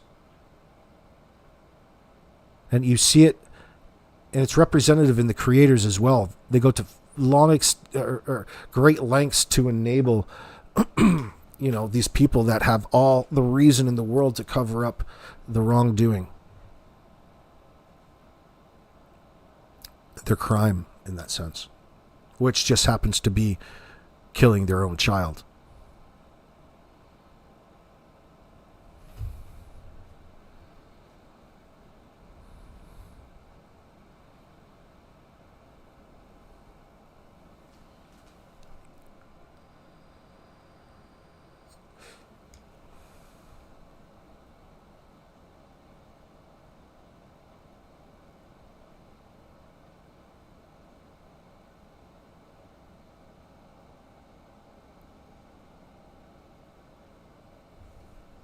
Did you hear her laughing somewhat when the Daniel didn't... What did I pull up on Grok? Hold on, let me see this for a sec.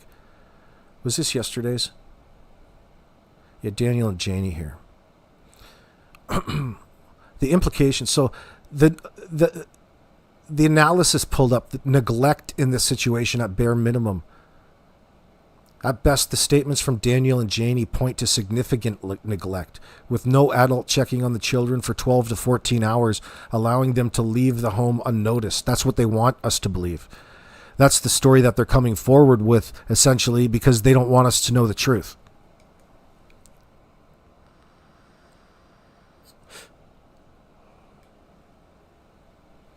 No, see, there's two clear and different things going on here.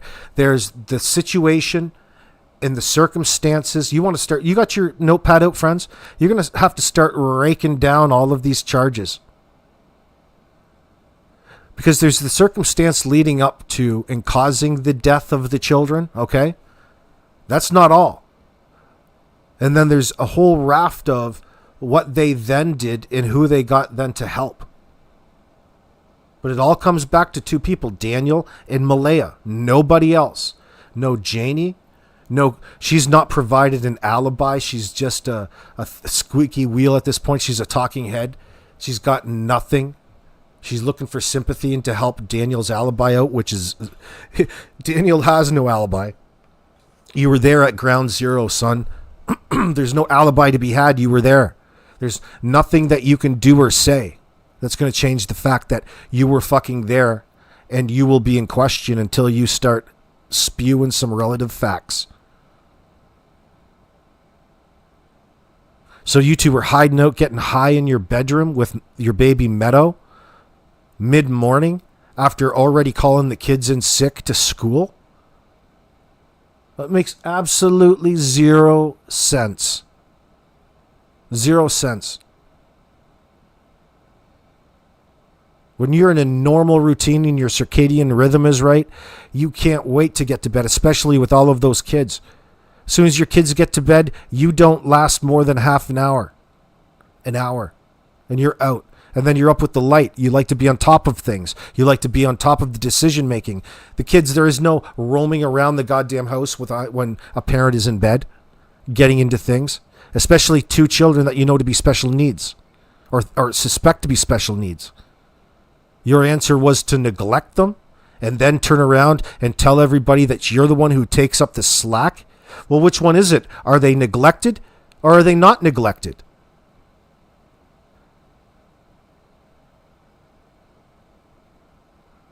Daniel wants to get in front of a microphone and tell everybody how he's the one who picked up the slack and spent all of this time with these neglected kids while they were living under his house. Talk about a little bit of overseeing your own accountability in the circumstance, Daniel. No, you're neglecting the kids. And this has been going on for all of these years, and all of a sudden that you're admitting to doing meth only but 6 months ago? Put that crime down on the paper too. That's a crime. You're a fucking idiot, dude. You've just admitted to us that you're a drug user.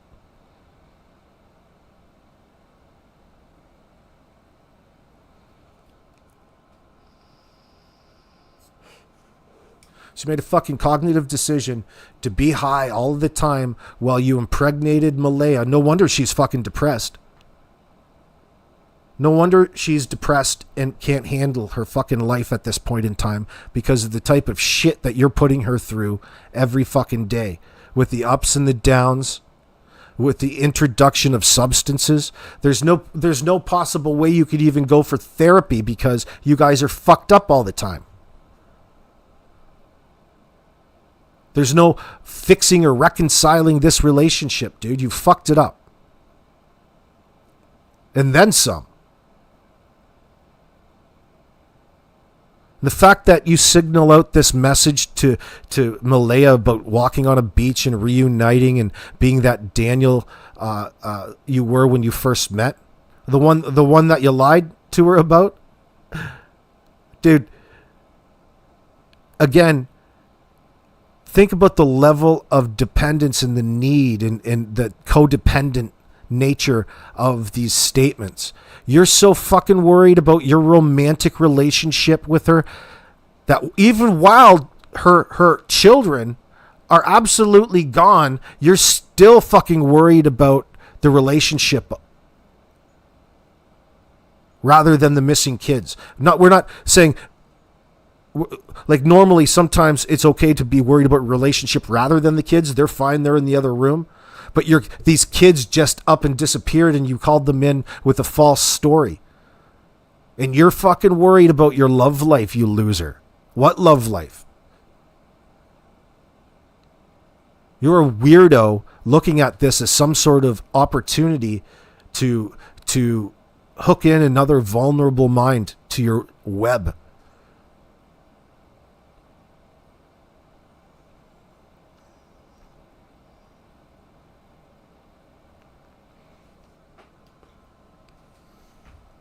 Fucking coming forward talking about their fake ass best memories with Jack and Lily because that's what they were told, that's what the creator told them people want to hear and things like that. It makes me sick. That makes me sick. If you can't talk about the realities of this situation, you shouldn't be speaking on the case. There is no positive fucking thing to come out of this scenario. It doesn't matter what color you use the background on your fucking website or how many bracelets you make or how many posters that you put up.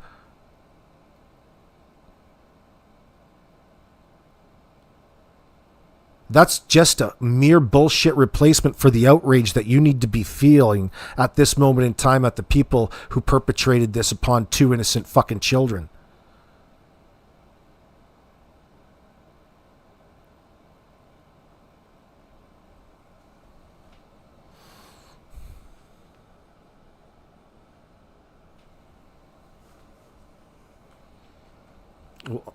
I don't know why you would, Andy. It's all for show anyway. People are all worried about who went out to look for the kids. The kids were never fucking missing. The kids didn't just walk away. There ain't no point in looking for them where they're not. Stop letting that story fuck with your minds. The kids aren't worth looking for because they just didn't wander into the bush. Okay? Daniel admitted that already. So why aren't there a whole pack of people out in front of Malaya's place right now? There should be. This is a Lilly Simon scenario. Red alert. Lilly Simon scenario. Battle stations.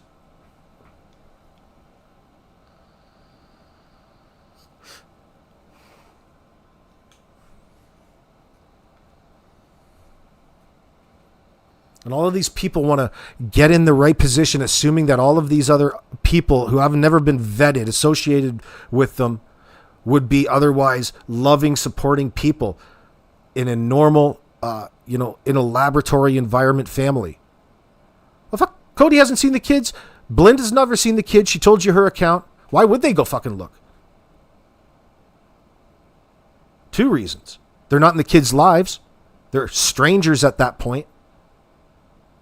Okay? When you cut somebody out of their life, you don't come back to the person 2 years later and hold something against them. That was your decision to exit out of their lives. Point made.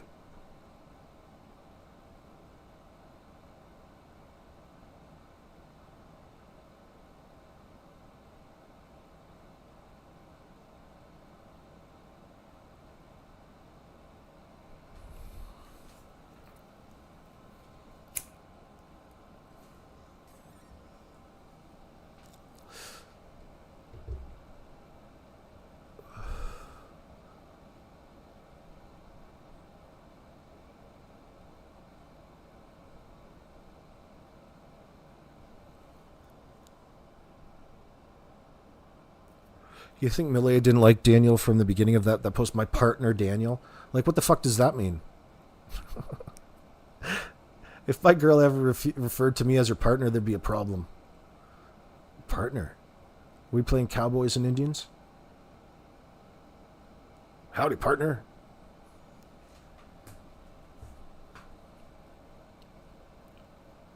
Question is, my friends, what I want to know from you is what happened to the kids? When there's such desperate attempts to make yourself look as transparent as possible and acting as suspicious as possible, Daniel has flipped that bill. It's got to be the worst case scenario.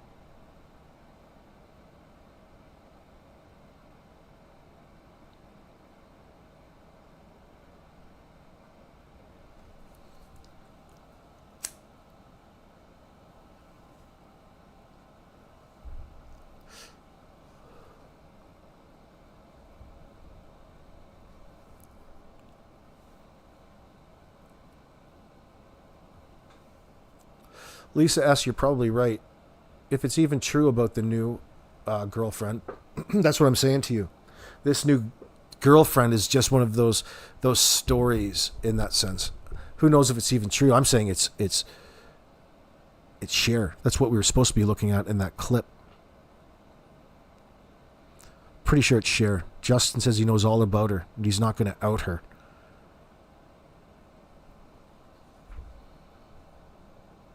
Not one of the grandmothers should be taking credit for anything. Chose to exit the kids' lives. Sadly, you're not wrong. You know, like, what is Belinda supposed to do? I don't know her that well, but that aside, listen, there's Cindy, and it doesn't sound like Cindy and Milea get along. It's not the type of relationship that's conducive to, sustaining this particular family, unfortunately.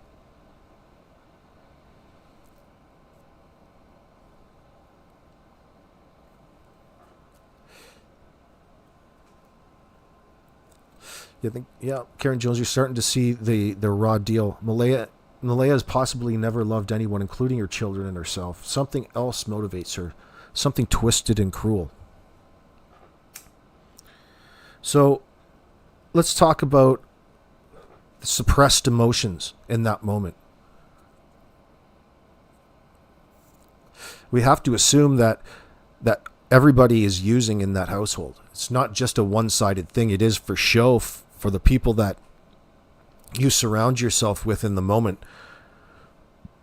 But we know that Daniel and Milea have to be lying to them as well. It's not like they have some secret, inside. They're not letting everybody or anybody into the reality or the truth, more than likely. So the people around Milea are probably going to believe her. Milea had to have been using as well, for sure. Contribute to that that level. Why so negligent? And you can't, it's pretty hard to have postpartum with one child and not with the other there, Daniel, by the way. Not to hold you to account, because it's just a stupid label that you're reaching out to put on her to make it look like she's less than culpable because of her sanity.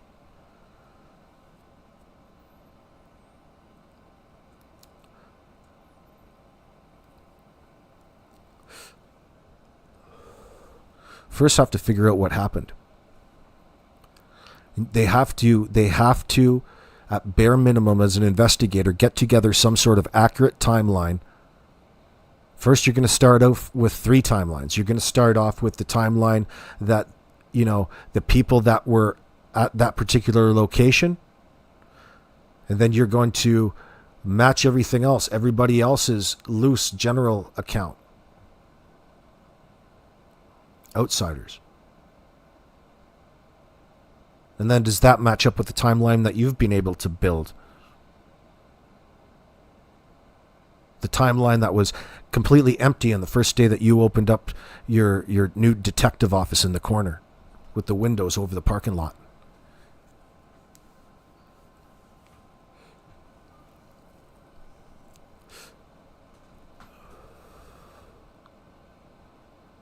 There's no way that Daniel's ever changing, ever adapting timeline is ever going to be good enough for any police officer, any junior detective up in there.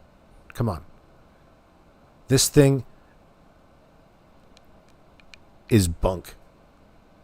Well, that may be so, but then you have to fill in what actually did happen. So where do you begin? Where do you start with Daniel in the investigation room?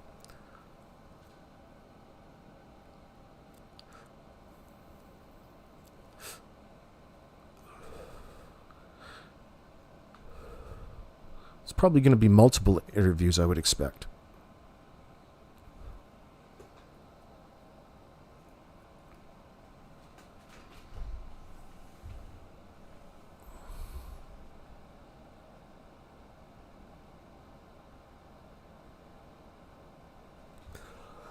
They are beautiful kids, Monkey Mind. All kids are beautiful in that sense.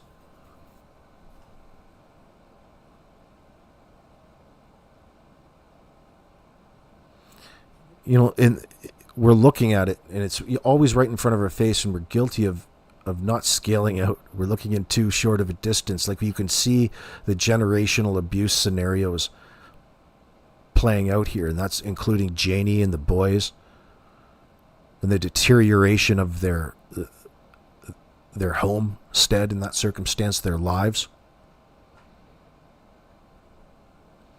Lori Green says Janie knows they were on rugs, but couldn't risk losing Meadow like she did her other grandkids. Well, I don't expect Janie to be too cooperative with volunteering any sort of information in an investigation. Anytime, anywhere, any place. I would expect her to be uncooperative. She's just in her nature, it sounds like.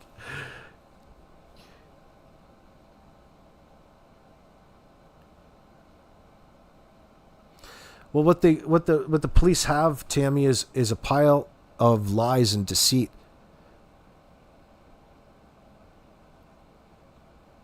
I'm just trying to paint the picture in my mind as to where the detectives would really start with these particular individuals, because Malaya's situation is so different in that she's not coming forward. So I wonder if she doesn't actually have maybe more of the reason at the end of the day as to what happened to the children. And Daniel, at the moment, out of love, got himself caught into having to dispose of the bodies in order to all not go to jail in this circumstance. They're all equally as slimy.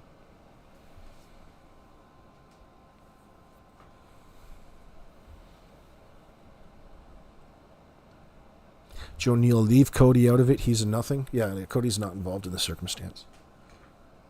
He's just a stranger in this sense.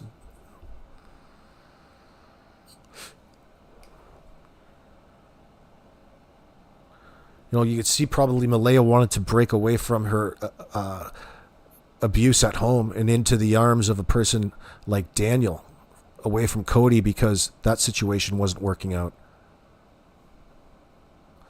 And she got into with Daniel, who's probably struggled for a long time with abuse issues, but in a way that would make him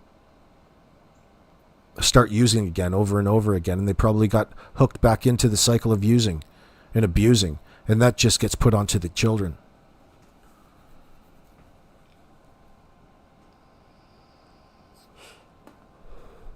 But there's probably a lot to say to if she was if there's any truth to her being, you know, seemingly detached from the kids, maybe she was struggling with handling not having, you know, normal, otherwise kids with not a developmental delay in that circumstance. But by the sounds of it, they weren't meeting their milestones. And they were behind intellectually at school. And it was an issue in that sense. And she was having probably an issue dealing with that, or coming to terms with how to deal with that. And at some point, maybe the pressure got too much and she took her anger out on the children, thinking that they were defective in that sense, because she's as ignorant as they come, right? And she's so narcissistic to a degree that she is so concerned and worried about normalcy that she took her anger out on the children because they wouldn't listen.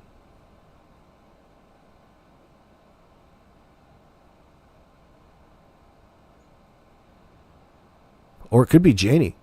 Or it could be Daniel.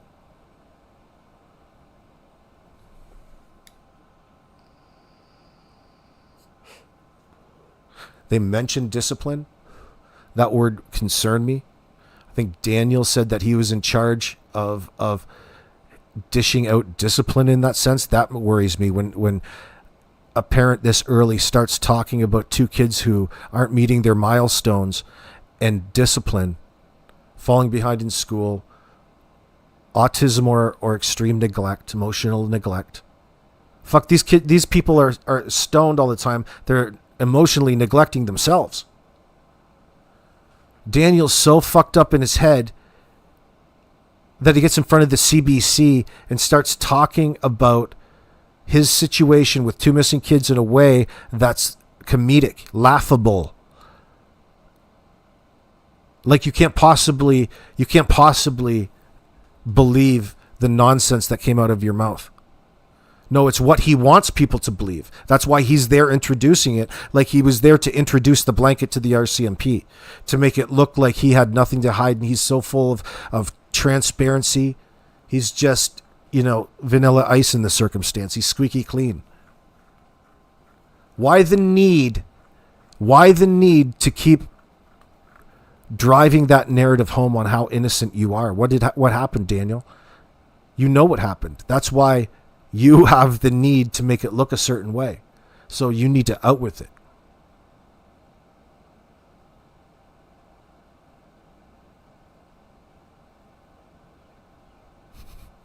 I don't know if these interviews are, Durwood's interview is going to be airing Friday. I don't know. It's probably just a bunch of talk. Not that it's going to matter much. It's just another opportunity for the CBC to capture a bunch of morons on camera trying to get away with the fucking crime. That's blatantly obvious. I think you got the right idea, Mama Angie. You got no idea why the CBC is even wasting time on him, because it's a way that the establishment can spin it and make it look like, especially when you know that somebody's lying, like these fucking clowns, that instead of making you all look bad, they've been here before. Instead of people out there trying to make them look bad and using them as some sort of abyss to kill your children and get away with it, you get the federally funded CBC and the federally funded RCMP, you know, cooperate and collaborate over lunch and they'll do some things. It's going to be it's a great opportunity because here he's got half the world looking for these 2 missing kids that have wandered away into the wilderness. Well, what do you think the CBC is going to have to do with that story? They're going to want every opportunity in the moment at the time, because by the time people realize that they've been had, they're thirsty and hungry for these old clips that they go back to. Not just because of that, but they know how the cycle goes. You know, you come in you come on into the studio and a sit down. We'll even put you through makeup. You want to have a couple donuts in the back, in the green room?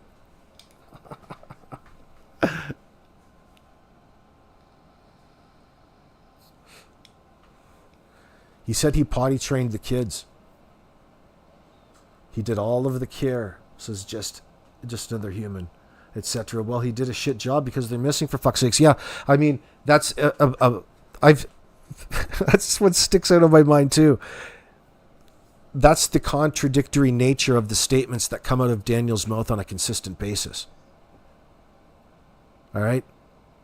You can't have it both ways, Daniel.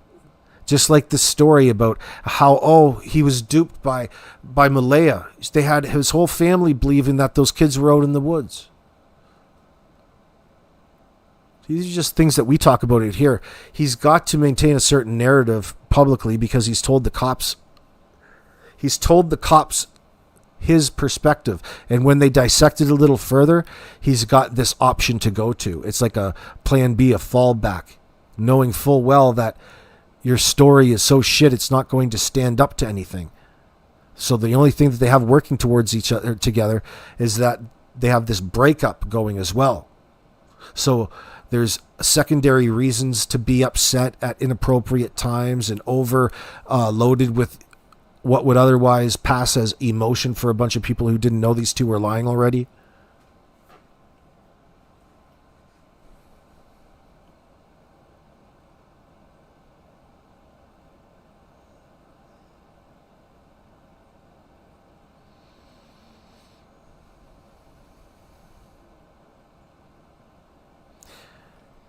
I don't know that's probably getting ahead of the game too much, Karen Jones. What did she say?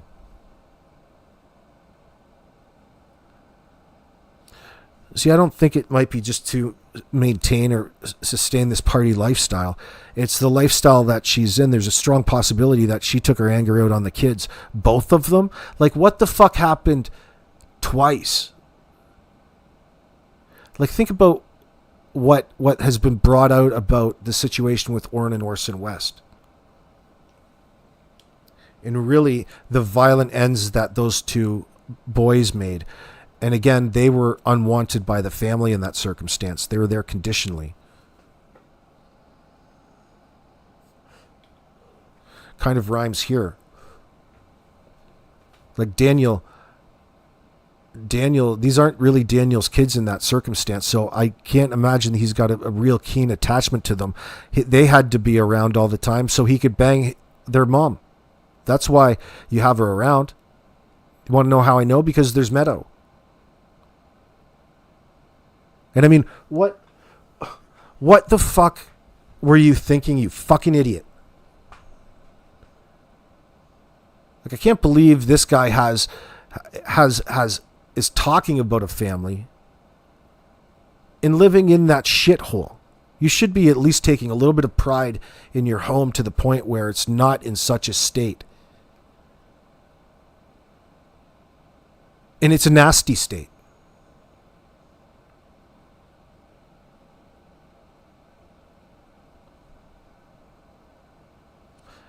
It's specifically because there's 3 kids around. There's 2 of you, 3 kids, 2 of you. One person could always be working to improve, whether normally any one time you're making food for the family, there's 3 kids there. Food should be a central part of your day. Cleaning up, setting up, should all be around food in that circumstance. You don't hear one mention of eating or food in this sense. Look, a family of 3 should have about a $2,000 food bill a month. Probably 3 or 4 now.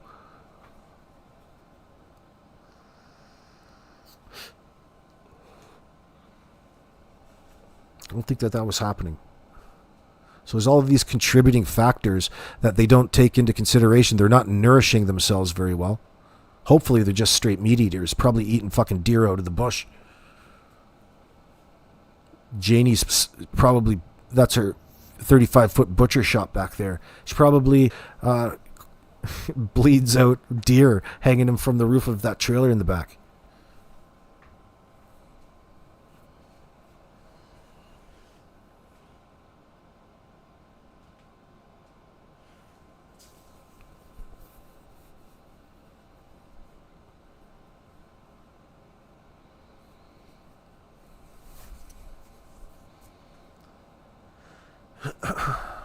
Yeah, it's just a rolling mystery.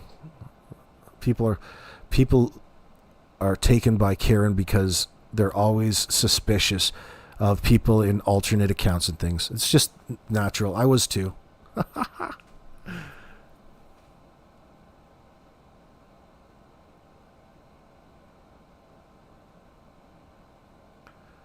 Yeah, Randy McLean. The children outside alone in the woods, so thick, wildlife abundant. These kids were neglected. They should both be in jail now. Well, they're hoping that they pursue that and that alone, but there's an alternate or an actual reality to what happened to those particular children. And it doesn't have anything to do with them just wandering off into the bush. That's the narrative that they're putting out there for people to take, and they're letting the chips fall where they may, and they're being as helpful as possible just so much as you buy the story that they're putting out. That's what all of this is about. At the end of the day, there's what Daniel is portraying happened, and Daniel's turned out to be a compulsive liar, and then there's what actually happened, which we know very little about. Based upon the crap that they pull, you can speculate to a fairly accurate degree, but I mean, at the end of the day, what's the truth?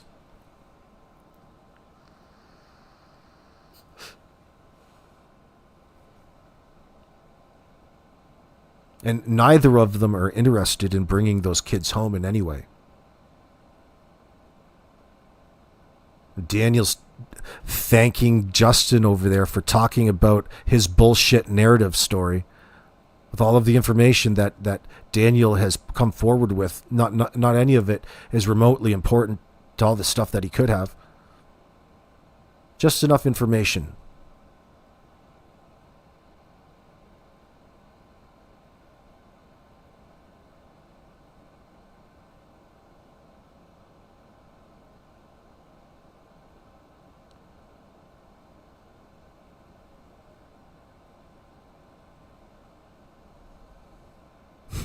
Paula W. Maybe she is. Maybe she is. Maybe we'll find out. Maybe we'll find out if she is family. Possibly. But we have to respect her anonymity. Why don't you just ask her? It's not like she's going to answer you. I've answered her. I'll ask her all kinds of times. She never once answers me. She wants to direct the information. But not that she's Daniel or anything in that circumstance.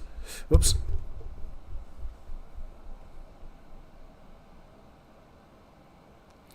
Amanda Graham says, just look at Malaya's face in her interviews. You can see she looks completely different to how she usually looks.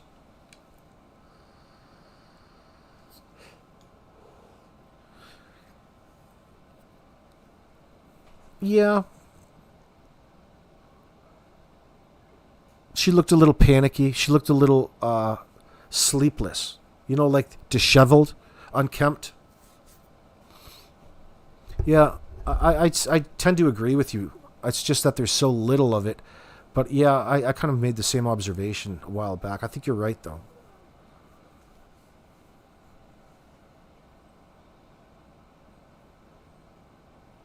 Yeah, it is a bullshit story. They didn't hear the door.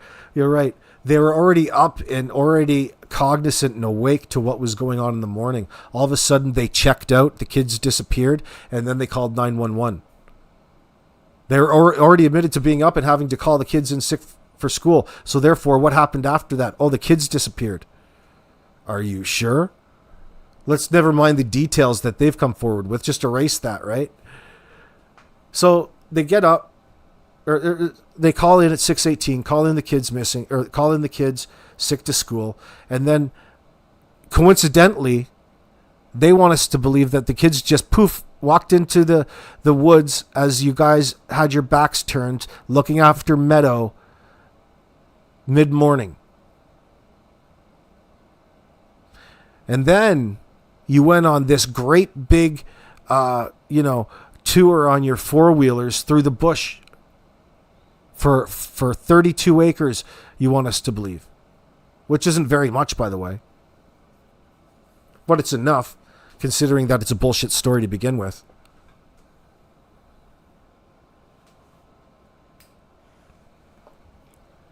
Putting it on for the cameras, how distraught you are that the kids just... How distraught do you think that you should be? Exactly how should you act when you're looking and can't find your children? At what point do you begin? Where do you go? At what point do you stop? Why would you just start screaming and emoting and fake crying all over the place as a desperate attempt to show some emotion in the circumstance, as though you're a grieving father who was in love with a couple of kids that weren't even his to begin with?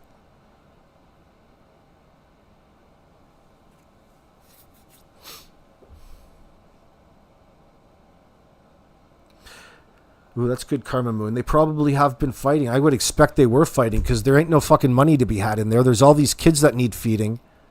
That doesn't leave a whole lot of extra space on the old credit card for Malaya to go out and get her hair did, or to go and get her nails done, or Petty or Manny. That chicks love shit like that, pal. And the type Malaya is all about Manny's and Petties, I'm sure. But she can't afford them, bro. She can't afford them, bro. Because you keep getting her knocked up and telling her how amazing love is. You're probably grooming her with like all kinds of country music and cocaine. And you've got her isolated out there in the boondocks in your fucking rusted down trailer. Looks like something out of Burning Man out there.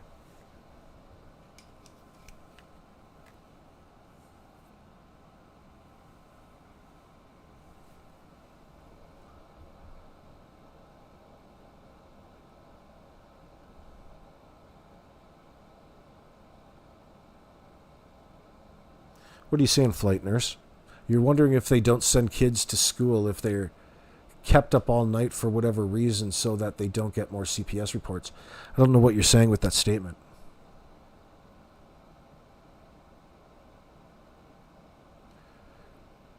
They, by their own account, didn't get up with them, give them breakfast, etc. I truly believe they got into drugs the night before and they hid the bodies.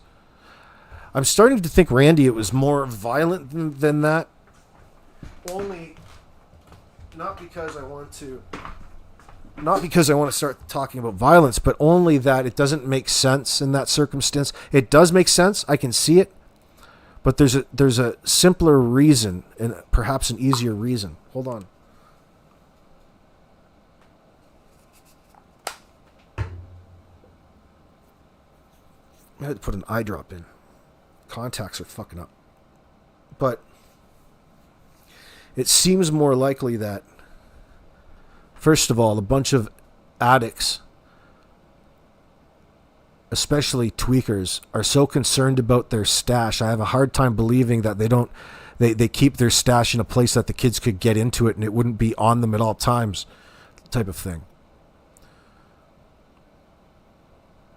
Unless they were, maybe there is a different place and they could have been negligent like everywhere else. No, I agree, but it seems to me that the users of the substance they've admitted to are notorious in behaving in ways that are so far deviated from what we would think as normal when it comes to harming their kids.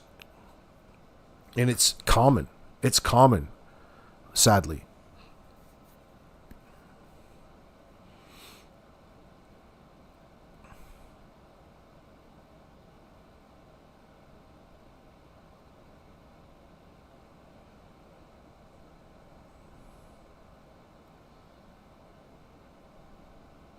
Ronnie, you're saying if they were in town the day before, I think it happened on the way back. Argument, violent outburst. Daniel avoids talking about Jack that morning at all. The details are always in what they avoid. Right, Ronnie. You've got the right mentality. I think you're right on the money. I think that there is probably a lot of conflict between the two. How couldn't there be? If he's sitting there at this point, well, think about it. There had to have been some conflict. You don't have to do much thinking. She left him that afternoon that the kids were reported missing. Like, that probably was the straw that broke the camel's back. She's got to get away. Because the alternative is going in for questioning with my partner and getting shaken down and never getting out of there again, being taken into custody. And, of course, they're out here playing games. Like, what exactly is the mystery? It doesn't rhyme with the genuine situation because there's so little details. In a situation that shouldn't be legit, the parents would have volunteered so much information to legitimize the scenario and their plight. It would be unmistakable, as opposed to the need for so much secrecy to protect the integrity of the investigation.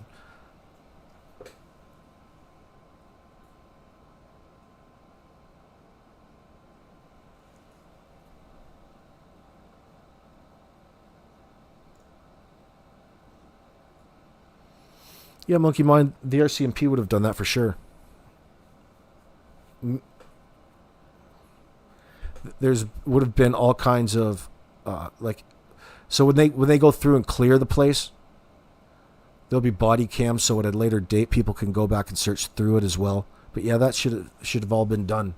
Maybe not specifically, but when you clear the home, that's the first place they start, inward and out.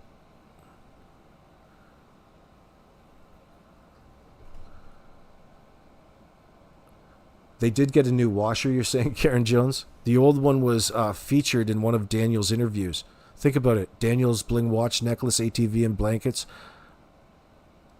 on the window and no washer? What? I don't know what you're saying. I got to get out of here. It's too tired. Let me go get some food, and I'll be back a little bit later. Dolly's on later tonight on a Tuesday. We'll come back and talk more about this Jack and Lilly case, friends. Stay tuned. It might be later tonight or it might be in the morning. We'll see how the markets go. Peace.